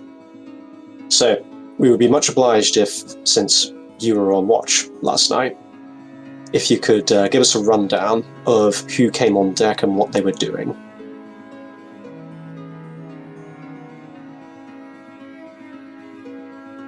Well, do you want me to start from the beginning? I think it was after dinner last night, when everyone went back below.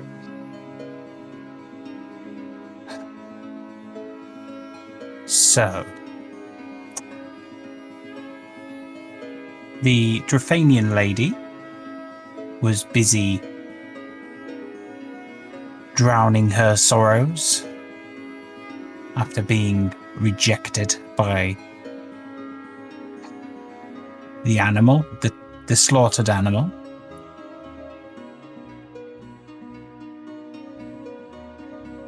She could barely stand by the end of it.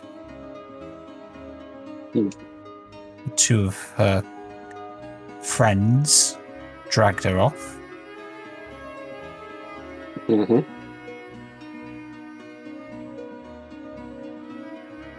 As I said, Gavid came for a smoke. Seemed to be wandering around the deck. That was late in the evening. Prior to that, that dwarf that knocks around with the paladin looks like he was puking over the side of the ship. On that, apologies, just a quick interjection there. You said he was puking over the ship. Do you remember where?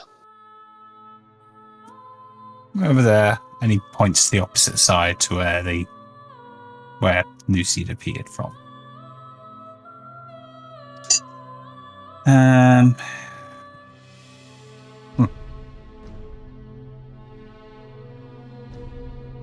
And Feloz was in and out, going for ingredients.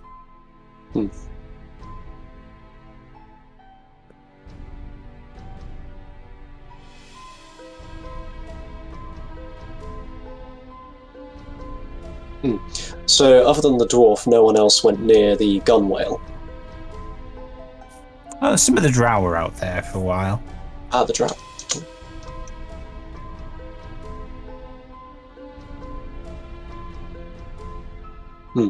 Apologies to keep asking you this, but could you point me to roughly where they were again? Korska's looking for if any of them were near the porthole on the side where his cabin was. He points to the very front of the ship. Okay. They seem to be looking at something on the horizon. Nothing. Not quite sure what. Nothing I could see. And just sightseeing then? Sorry? Just sightseeing then, would you say? It would appear so.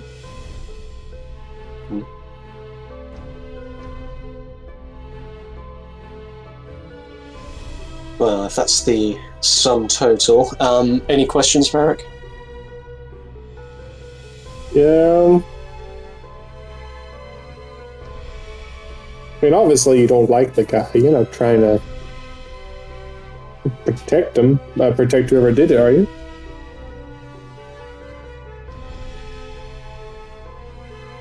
Why would I protect who did it? Because you don't like the guy. You don't like the Drafanians in general. So you wouldn't give up whoever did the deed. You knew where they were coming from. Especially if you knew they would cause more trouble in the Drafanian camp. That's fair, but I have no reason to lie. If I don't know who it is, I don't know who it is. Yeah. Cameron, is that an insight check for both of us? I think so, yeah. I'm gonna do one. Alright. As far as you can tell, he's telling the truth. He has no dislike. He has no like for the Drafanians, but he honestly doesn't seem to know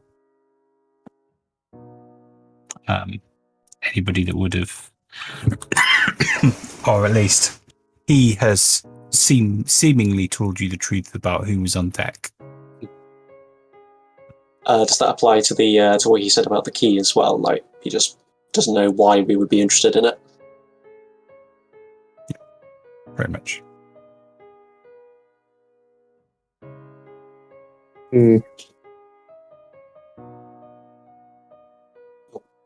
Alright. I don't have any more questions.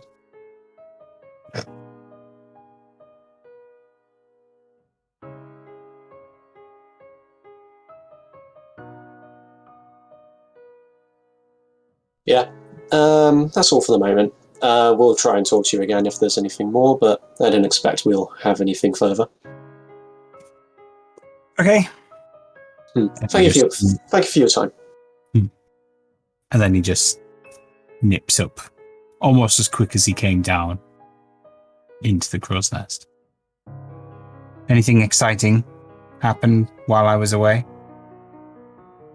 He's asking Saw some me. seagulls. That's about it. Interesting this far away from shore?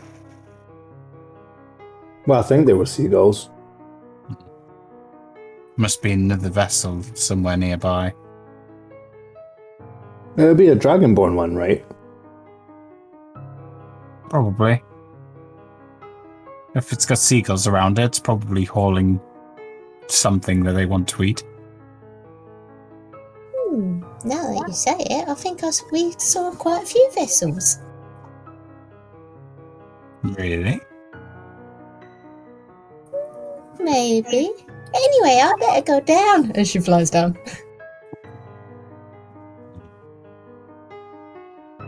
You want a biscuit? No. Okay.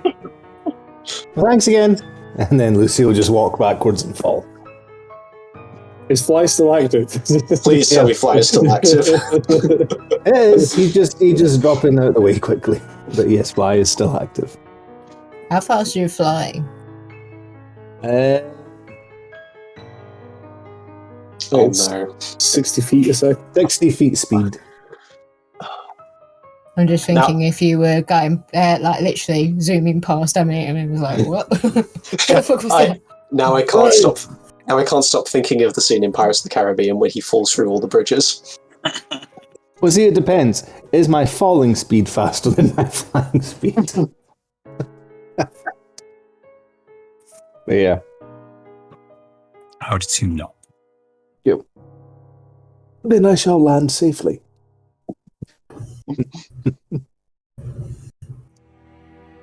So, Probably what ask. would you like to do now? Probably ask how that went, and apologise for forgetting to charm him. No, there's no problem. I don't believe he has anything to do with it, as far as we can tell. Right, Varric? I think he did it. Did he tell you about Gavid? He did. Yeah. He's not over there.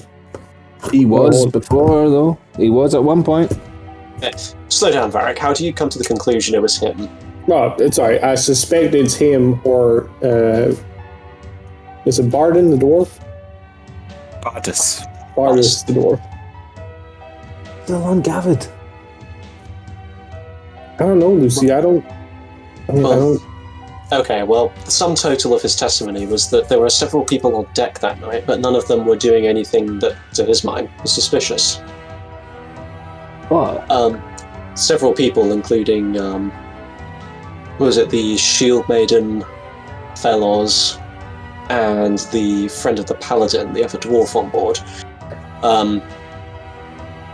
They could conceivably be involved, but there was no other activity, which probably means if the route Lucy demonstrated of exiting through the porthole was used, they were very sneaky about it. Just, the old man, right? He's some sort of information broker. Mm-hmm. So, Agreed. if he's up there, he's going to be very observant, right? It's his job. Mm-hmm. Yes. So if he was literally up there smoking away at the point where, like, if someone did climb up that path, they would have had to climb past. Mm-hmm. I'm sure he would have noticed. And of course, we only have both of their testimonies that that event didn't happen. Of course, that would require them to be in some kind of conspiracy with each other, or just one was extremely unobservant. I have a feeling he's going to be very smart, and he's going to be very difficult to trick or interrogate in any way without me casting some magic on him. But you're right, he might have. But you're right, he might have worthwhile information, at least on the other activities of the crew that might give us some hint. And if he's a broker of information, He's going to ask for money. He might be willing to trade for it. Maybe there's information he doesn't have that he wouldn't trade for. We still have the mystery of the key and why the room was locked to sort out as well. As far as we can tell, Navigator Virus had his key on him the entire night. I'm pretty certain someone on deck, assuming all the people he mentioned on deck were there as well, I'm pretty sure someone would have noticed if he started descending the rigging. Well, when he landed, it was pretty quietly. Are we sure Yeah. anyone would notice? I suppose. And he does have the... I suppose you have a point there, because he does have the manual dexterity to make his way down the side of the ship. Pretty Yep. quickly. Just Well, chasing that's- information at the moment.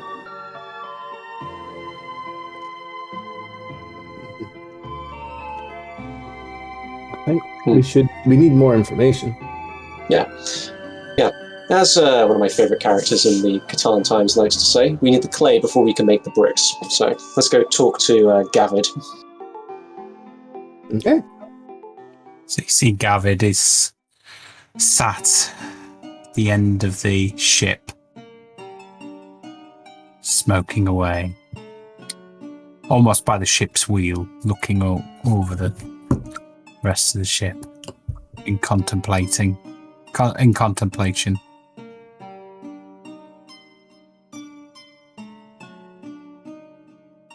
Assuming you walk over to him.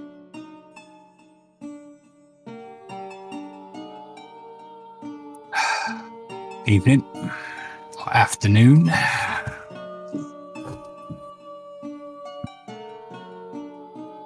So, heard you taking on the role of detectives. How's that going? Yeah, fairly well. We've done some moonlighting on it in the past. Okay. Any suspects? No. If we did, we wouldn't be able to tell you, would we? Nice to see you're doing your job well. So, what can I do for you? My turn to be interrogated, is it? Well, Actually, you owe me a game. That I do. Shall we? I do. Very well. No time like the present. So he wanders down onto deck and he pulls a little table out, a couple of chairs. You want to So- sit up? So I imagine Korsk gently takes just kind of motions out of the just without changing where he's looking at Amanita and Varric to follow, and then he stands observing over the game just quietly for the first few moves. Would you like to go first? Very well. Only fair, since I challenged you. Could you do an intelligence check, please? Is it too late to give Lucy an enhanced ability before the game's... Yeah, I imagine. You've already started. Should have done that. I'm using it. What are you using? Okay. 23. Could you do so he takes his move, and then it's your turn. Could you do a deception roll, please? 25. Okay. Could you do another intelligence check, please? Oh no! 4. We should have given him the performance-enhancing drugs.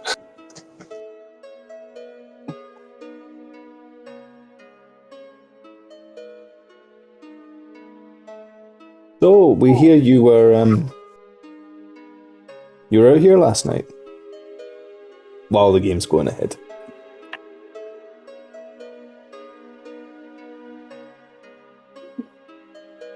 Yes, I was contemplating something. Came Still? up here for a smoke. I had to think something through. business never rests then? Let's see, could you do a perception check, please?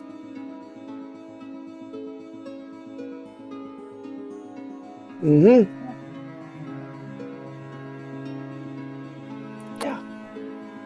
So, you've just lost a knight. You'd already taken one of his castles, one of his rooks. Okay.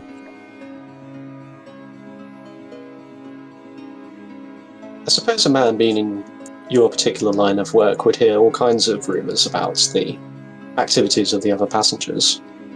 And being a man of observant nature, it would be all too natural to keep a close eye and a nose on the subjects. Would it? I keep consistent notes in my work, especially so I can reproduce what I've been observing in the past. Yeah, there's always the danger such notes will be found, though. Could you do another intelligence roll, please?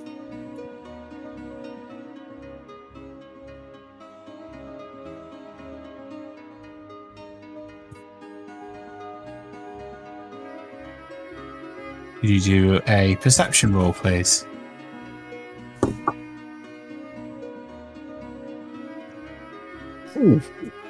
Just lost a bishop.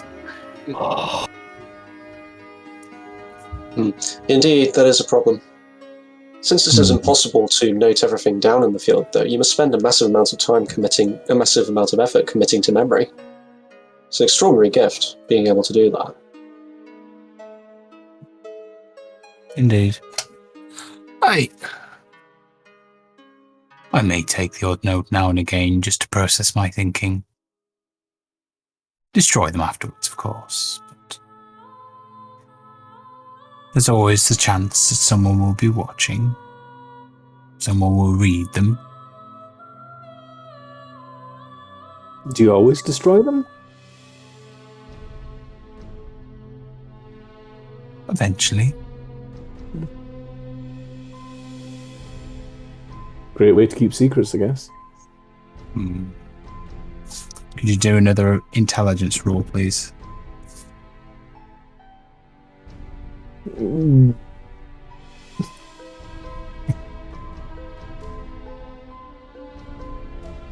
you do a perception roll, please?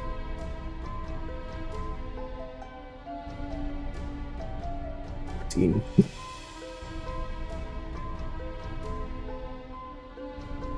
He has just taken your queen. You are now in check.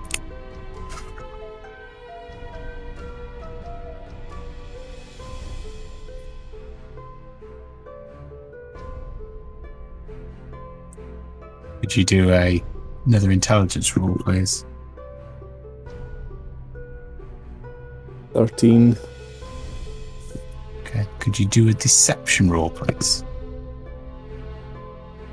15.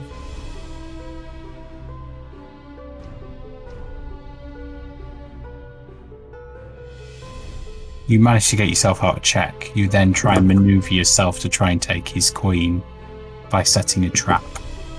He sees it and moves bishop instead. He's lost his bishop, but he's maintained his queen. So did you see anything when you were up here earlier in the evening?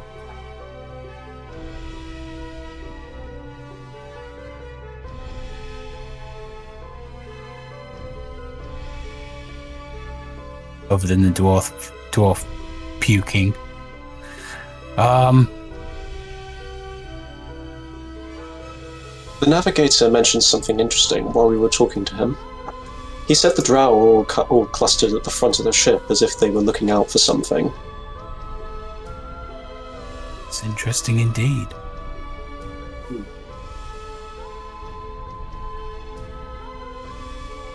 Have you had many dealings with the drow in the past? Could you tell us a bit about anything you may have observed about what they're like, what they respond to, perhaps?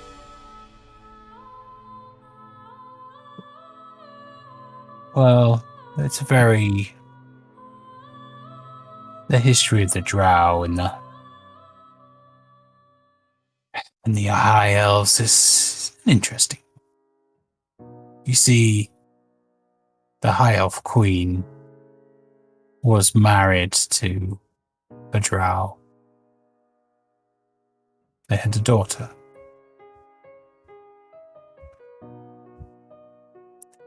He himself was then murdered by the son to her first husband.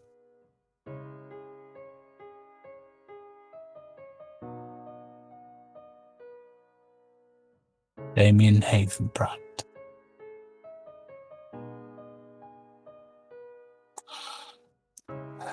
The Very daughter close. Sorry?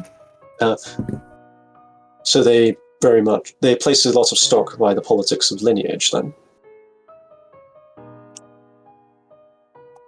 Well, let's just say it was very controversial, the fact that the Queen would take a drow as a husband.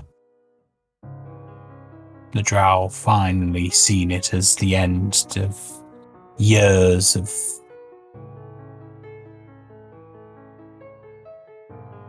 being seen as the second class of their society. However, upon his murder, things returned to how they were previously.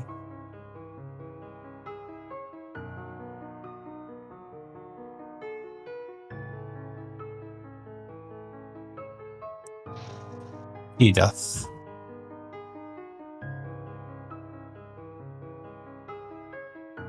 is his nephew.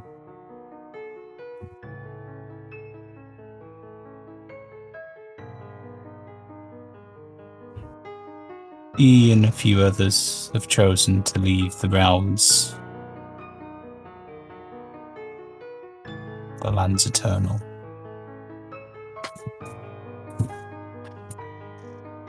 They've lost faith in their queen and seek adventure elsewhere. In fact, it's rumoured her own daughter left. Although the Queen obviously misses her somewhat. I believe she had a statue commissioned in her honour. Now stands proudly outside her palace. In her memory. Nobody knows what happened, but rumour is she's dead.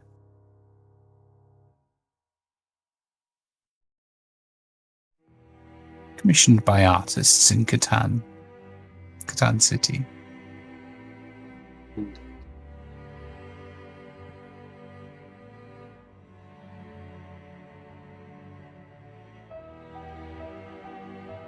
So, there is one thing the drow hate more than the Havenbrands, and that's the Drafanians. The drow are very tactical, swift, slender in their approach to battle. Like a sharp knife, finding the right spot to kill. The Drafanians are more like a battering ram. Powerful, blunt, gets the job done through destruction.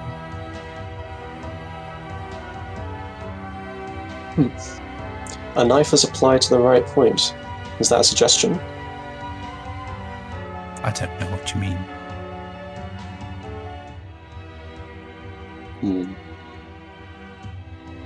Don't mind me. I believe it's your move in the game. Could you do an intelligence check, please, Lucy?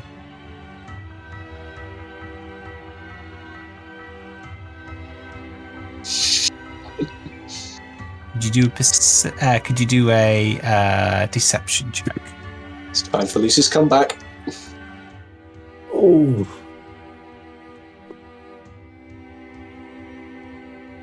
So again, you go for the queen. You end up taking a castle. Well, there's no more castles. Could you do a intelligence check again? 19? Could you do a perception check, please? Come on, Lucy. 12 again?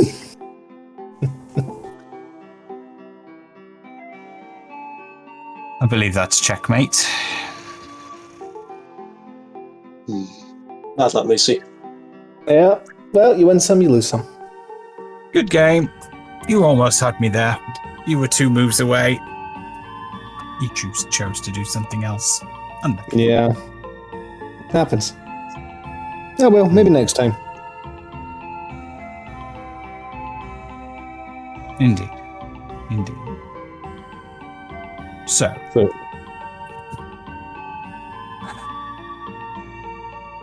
why the Drow hate the Drafanians?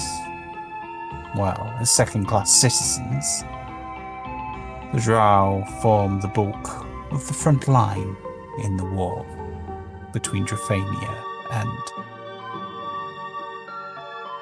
the Lands Eternal.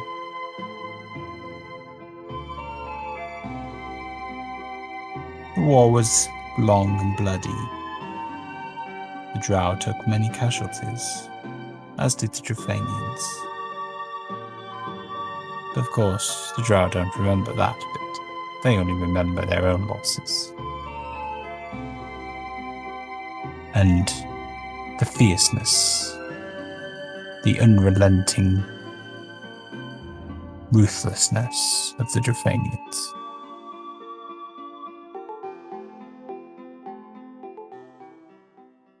So, if you're thinking, would any of the Drow have motive, then certainly yes. Do I believe they would murder somebody in cold blood, such as what you've seen? Only in desperation. Inspiration? If they had no other choice.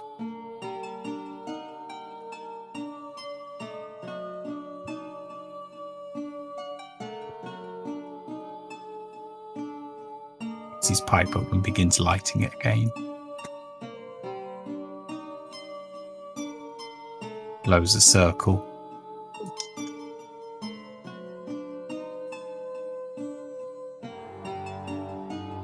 Course glances at Varric. We're kind of like got a question. Now's time.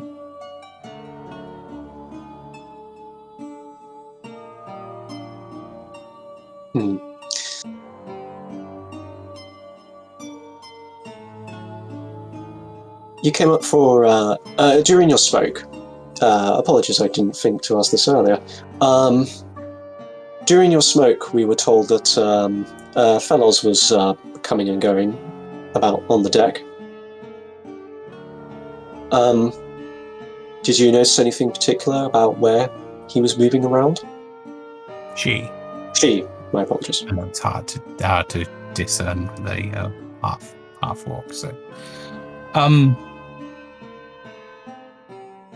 she seemed in a mood. Direct. She was clearing up mess that had been left on deck, taking it down to be pots to be washed. She seemed to be getting food ready for breakfast.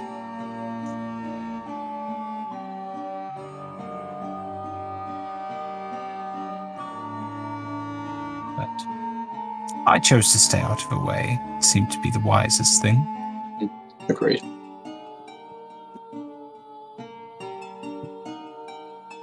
In any event, I believe that's the sum total of all we had to ask you for the time being. Your views on the Drow are actually most informative. Thank you. Well, if you want another history lesson at some point, do feel free to pay me a visit. Indeed. I believe Lucy owes you a rematch on the chess as well. Trust me, you've only seen just a hint of what he can do. I may take him up on that.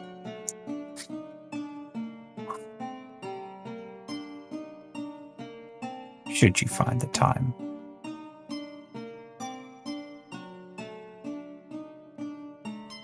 There's always time for a game. Well, you have the air of a lot of things to do. Don't we all? That's what procrastination's for. Yes. Not all of us are cutting the journey short, though, are we? Who is?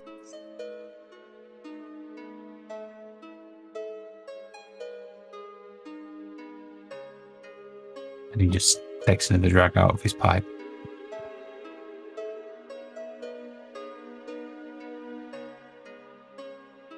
I will bid you farewell and good luck in your endeavours. And you.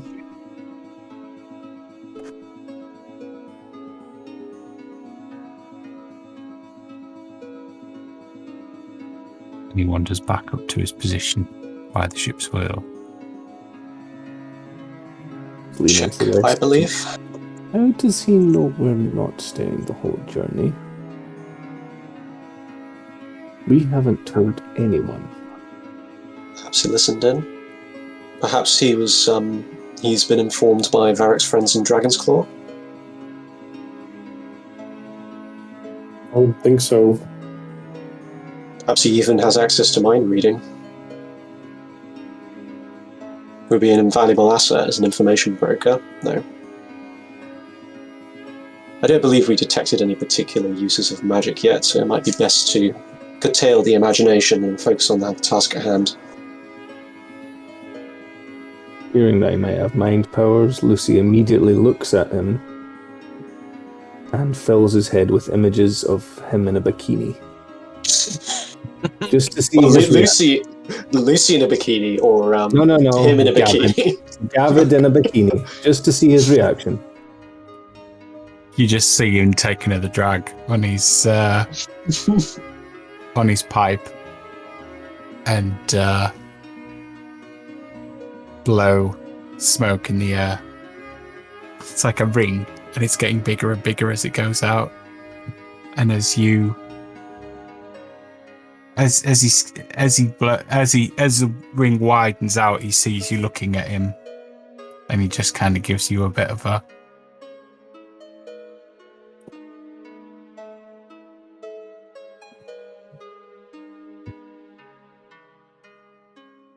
Oh, where to next? I'm actually going to have to be right back, just quickly. It Okay. won't be long. Wait, you, Amanita, Varric, what do you think we should do? I'm still confused as to what you were playing. Oh, it's a game called chess. You have to try and capture the other player's king, and then all the pieces do different things, and they have rules. It's a fun game. That's evil to capture someone's king. Yeah, but in the game it's not so evil. In the game it's encouraged.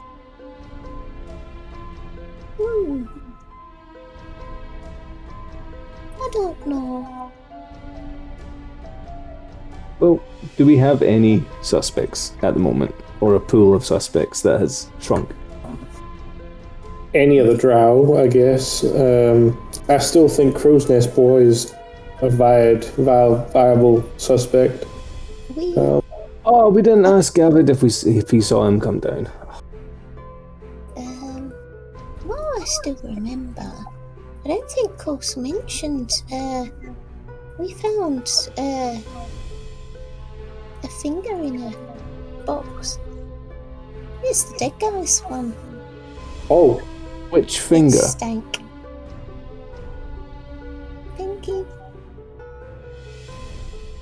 Like, would it fit this? And I'll just bring out the ring. I'm No, not touching that thing.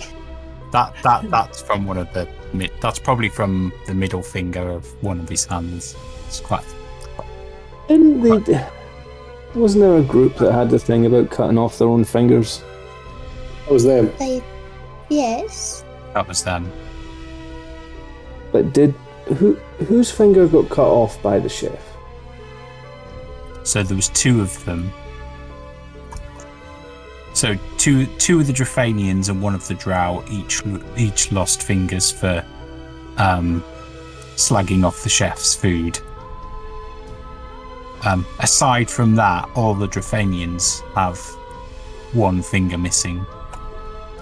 And Chima, the guy who died, took particular exception to the fact that Feloz tried to take his finger. And he said something along the lines of, only I take my finger. It's as it was written. You do not have the right. Something along those lines. Seemed quite upset by the fact that she'd almost befouled him. Yep. Someone else did. Was on deck. The chef was going in and out getting supplies, right?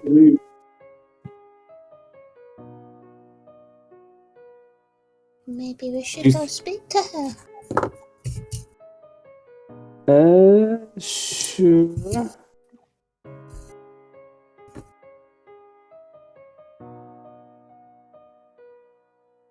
I mean, I can sweeten her up by boasting about her food. And I can I eat like nearly it, anything, so could try some stuff. But how long do you think the finger was cut off? Now, how long do you think it had been detached from the body? It had shriveled and dried, and his knuckle had healed over, scarred over. Did he have any fingers cut off before that altercation with the chef? So he never lost a finger to the chef, he already had one missing.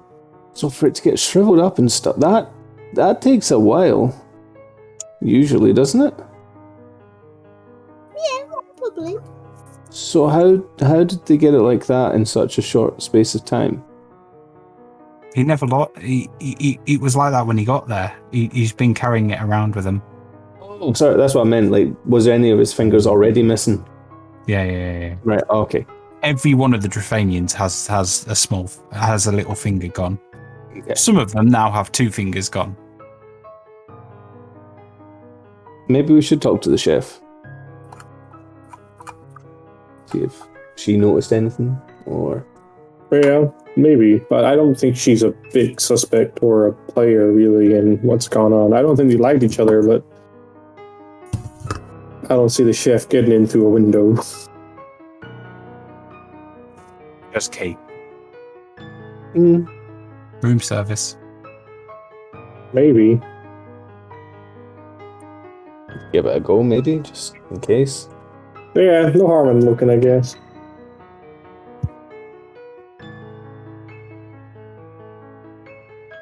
So you head into the kitchen of the galley, to which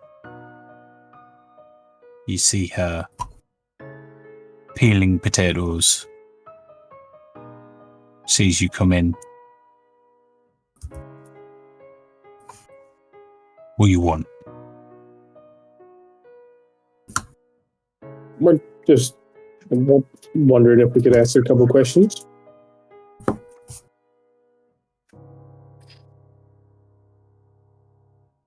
Pulls open a drawer, gets 3 small knives out. Hands one to Lucy, one to Korsk, and one to you. Pushes a pile of potatoes to each of you. Peel.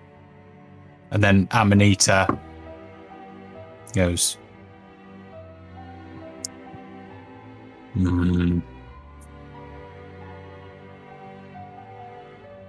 Points at a bucket of peeled potatoes. Wash. Okay. Zooms straight towards the potatoes. Starts washing. Horse very glumly sits down and starts grumbling under his breath about how his first question was going to be, were there any more seconds?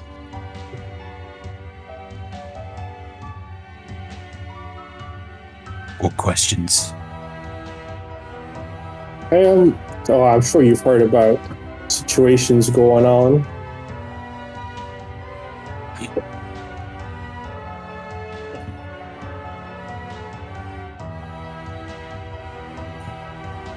I was just wondering if maybe you might have seen anything or heard someone talking about doing anything. You know how it goes. Bastard got in there before me. I wanted his finger. He owed me a finger. Yeah. I mean, there is a finger back in his bedroom if you want that one. Bit smelly. Not the same. I think so. That's okay. Did I see anything? When? Last night, maybe around the front of the ship, or where the crew cabins are on the top deck. Somebody left a mess near there. The only other person that went near there was Gavit. The old man with the cloak. Yeah. I didn't see anybody else. The drow were doing some sort of activity at the other end, at the very end of the ship. The dwarf came and... The dwarf, who I think owes me a finger.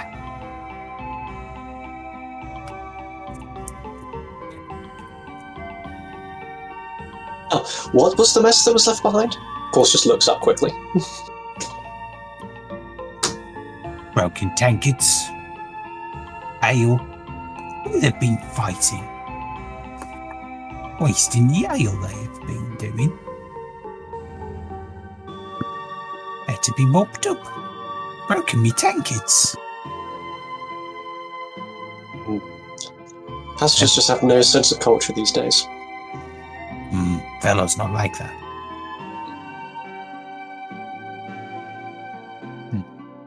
Maybe Felo should start taking tongues for those who spill drinks and break tankards.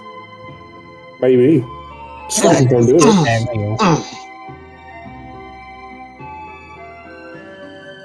Yeah. Could make a nice pair of earrings out of tongues. You'd have to show me them sometime. I can't imagine what they look like. What about yours?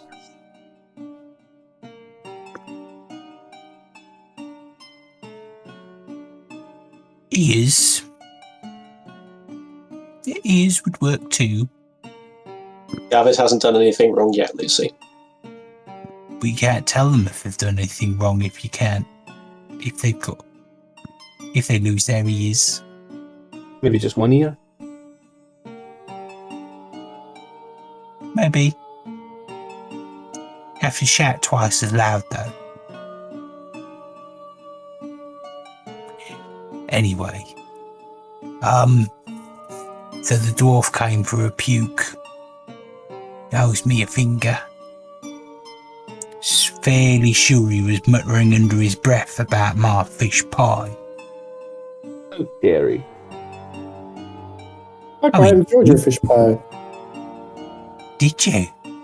Yeah. Quite a few people didn't. Uncivilized palates, that's what that is. He lifts the she lifts the necklace up in front of Varric's nose, going, "See? Few of them didn't. Very pungent, those fingers. Oh my god. Do they add a Your flavour? kitchen is pristine. Yeah. What do you think I am? I don't want to get fingernails or anything in the soup.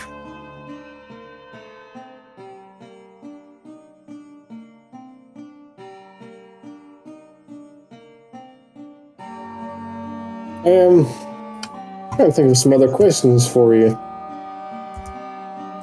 While Varric has been Varric, Lucy and Amanita have been taking her attention with the questions. Course is going to under the pretense that he's having trouble with his knife. He's going to just look over to the knife rack and try to swap it, just so he can get a look at what the knives look like. There's a whole array of knives, from teensy wincy to quite long. They are all really sharp. Are any of them flaked at all? Like with the triangle cutout we found? None are damaged. Fantastic collection you have here.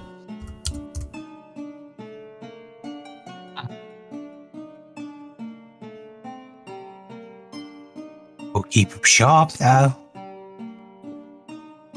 Fingers are good to test them on. I see.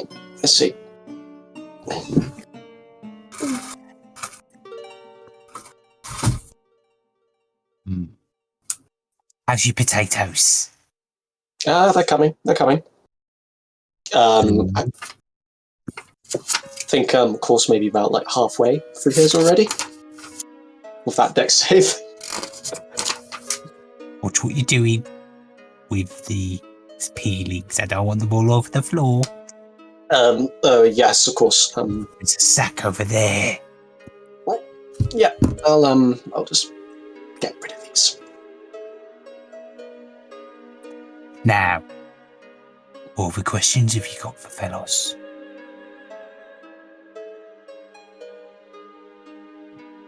Do you like tea?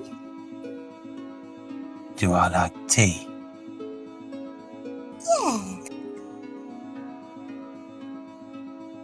Have you ever tried tea? I've tried it. It's a bit weird. Prefer orcish wine or ale. I've got some tea that's very nice. Have you? Yeah, would you like to try some? No. Oh. Do a persuasion roll.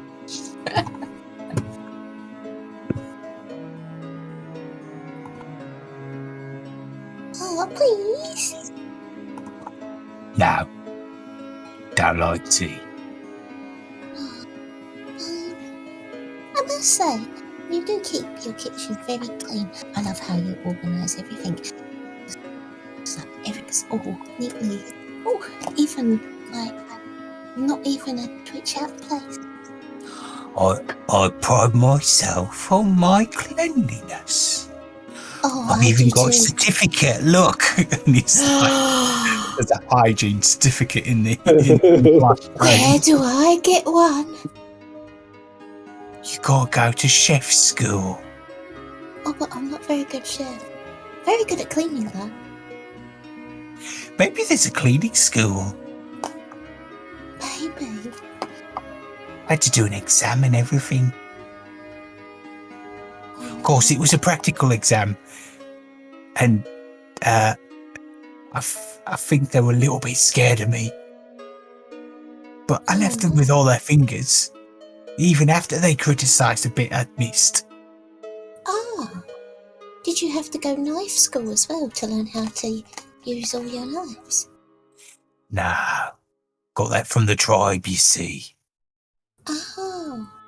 And do you name all your knives? Now, just me cleavers. Ooh, And she gets this big meat cleaver out. that is a big one. This is Tommy. Tommy Finger Eater. Puts it back. You don't happen to have any knives missing, do you?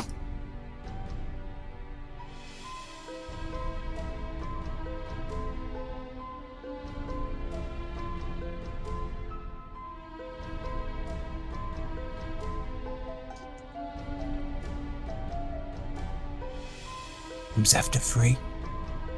4.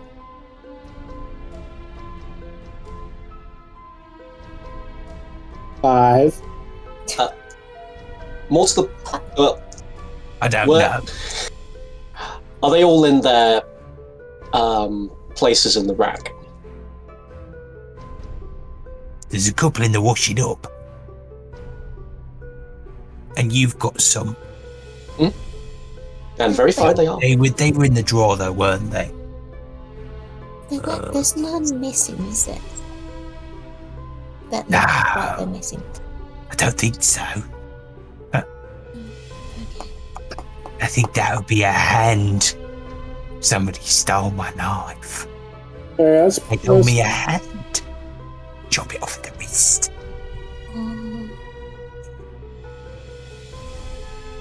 You see, someone killed this person, and you've probably heard.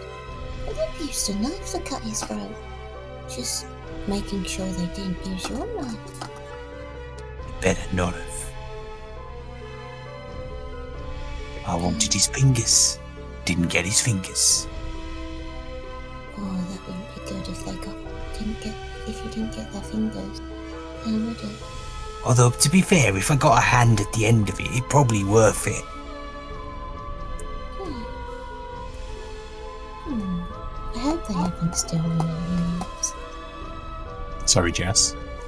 She said, I hope they haven't stolen any knives. We don't know though. We don't know if there's any missing. Doesn't look like it. If you're sure, that's good then. Well, not good because you would want their fingers, but yeah. But you still want your knives.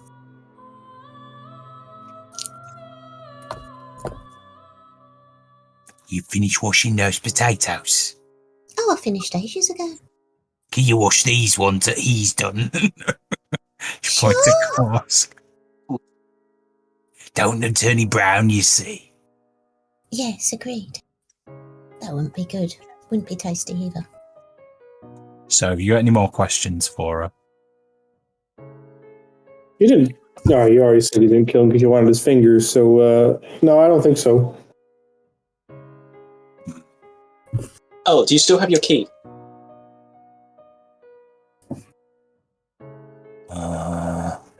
The one the captain gave you, the one that helps get into cabins when the passenger's being uncooperative or criticises your food.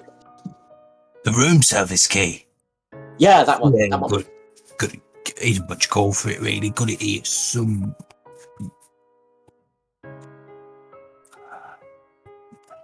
And she digs down into her apron.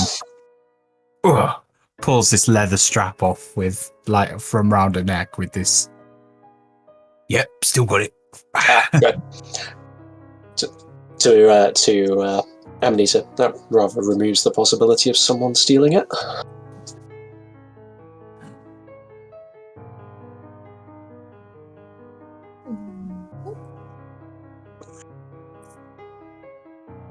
So, Thanks for your time.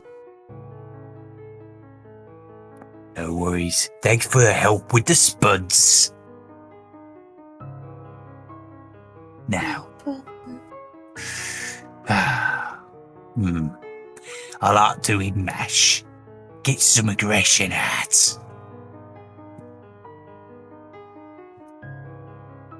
going to be very fine mash. Oh, have you got any butter or milk? I put both in. Ah, that's the perfect mix of mash. The butter binds it together, and the milk makes it all creamy. It's lovely. Mama used to make mash like that all the time. It was amazing. I'm excited for that now. I can't wait for dinner. Although sometimes somebody steals my wooden spoon, my special mash spoon that I used to stir it. Oh, that's not good. Drives me insane when I come to stir it and me spoon's dirty or gone. Got at least 3 fingers for that. Too right. And anyway, she bids you farewell. As you are leaving, the captain comes up. Ah, there's my band of investigators. What have you found so far?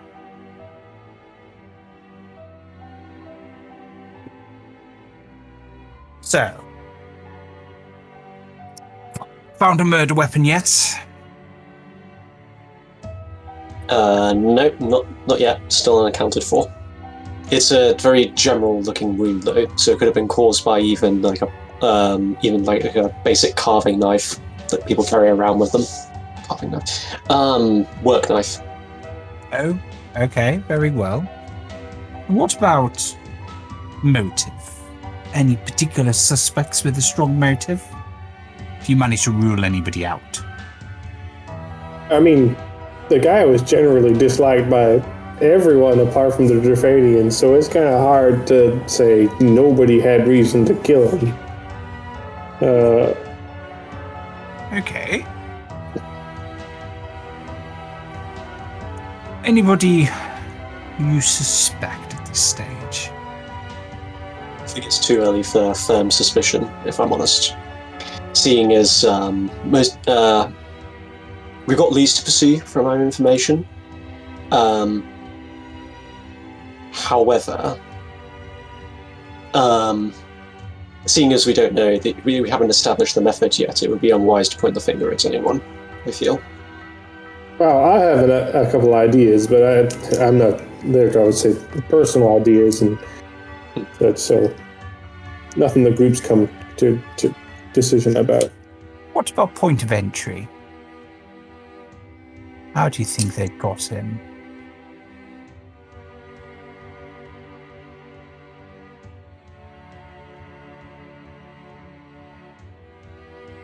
Well, we've been able to rule out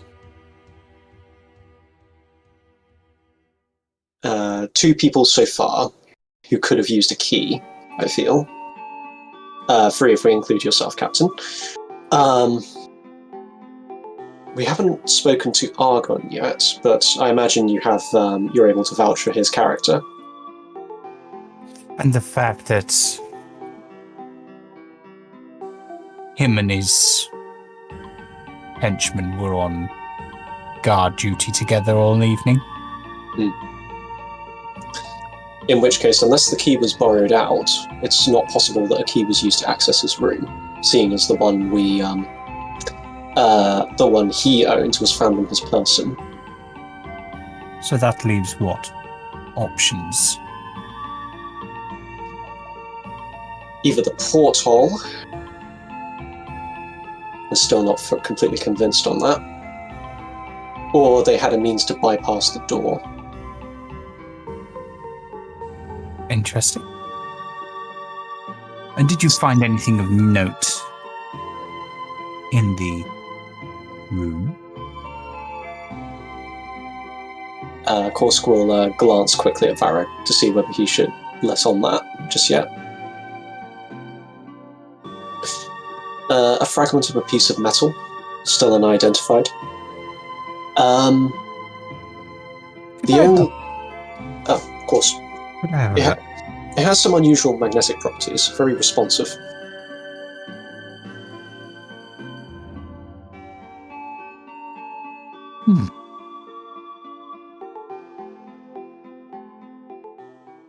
She reaches into her pocket and pulls out a compass.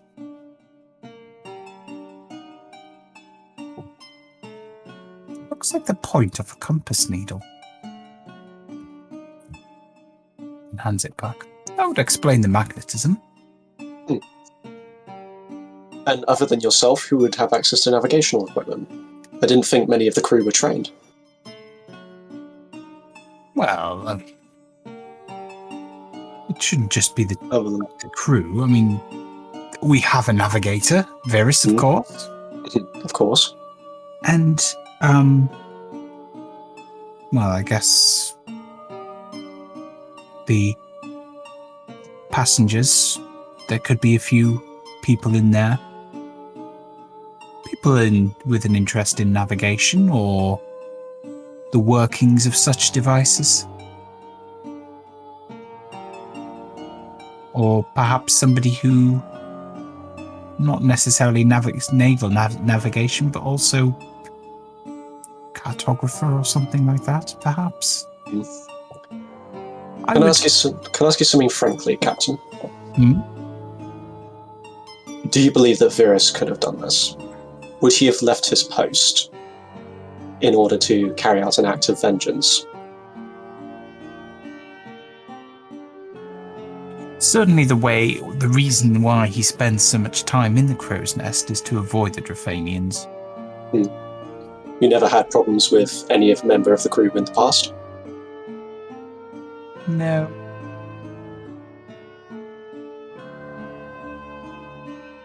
I mean, obviously he lost his bet. Is that a reason for murder? Probably not. But It's a bit subtle, flat. I would say,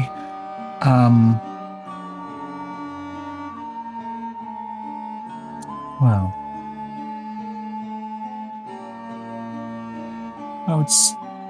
I would suspect not. He's been with our crew for years. Does hate Drafanians, but he's come to accept that if he stays away from them, he doesn't have to deal with them. So he takes whatever shifts he can in the crow's nest. Seems logical. Does he hate them enough to kill one of them? Certainly.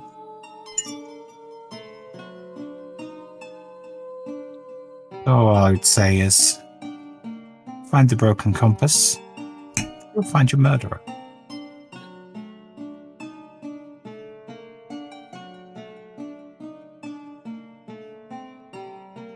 Do we have carte blanche from you to go through the passengers' belongings then?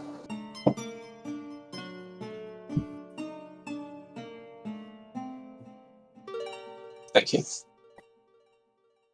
Lucy, there's a job for both of us later. Okay.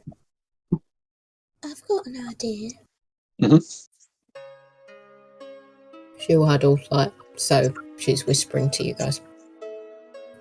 You know, when I got them, that herbal tea.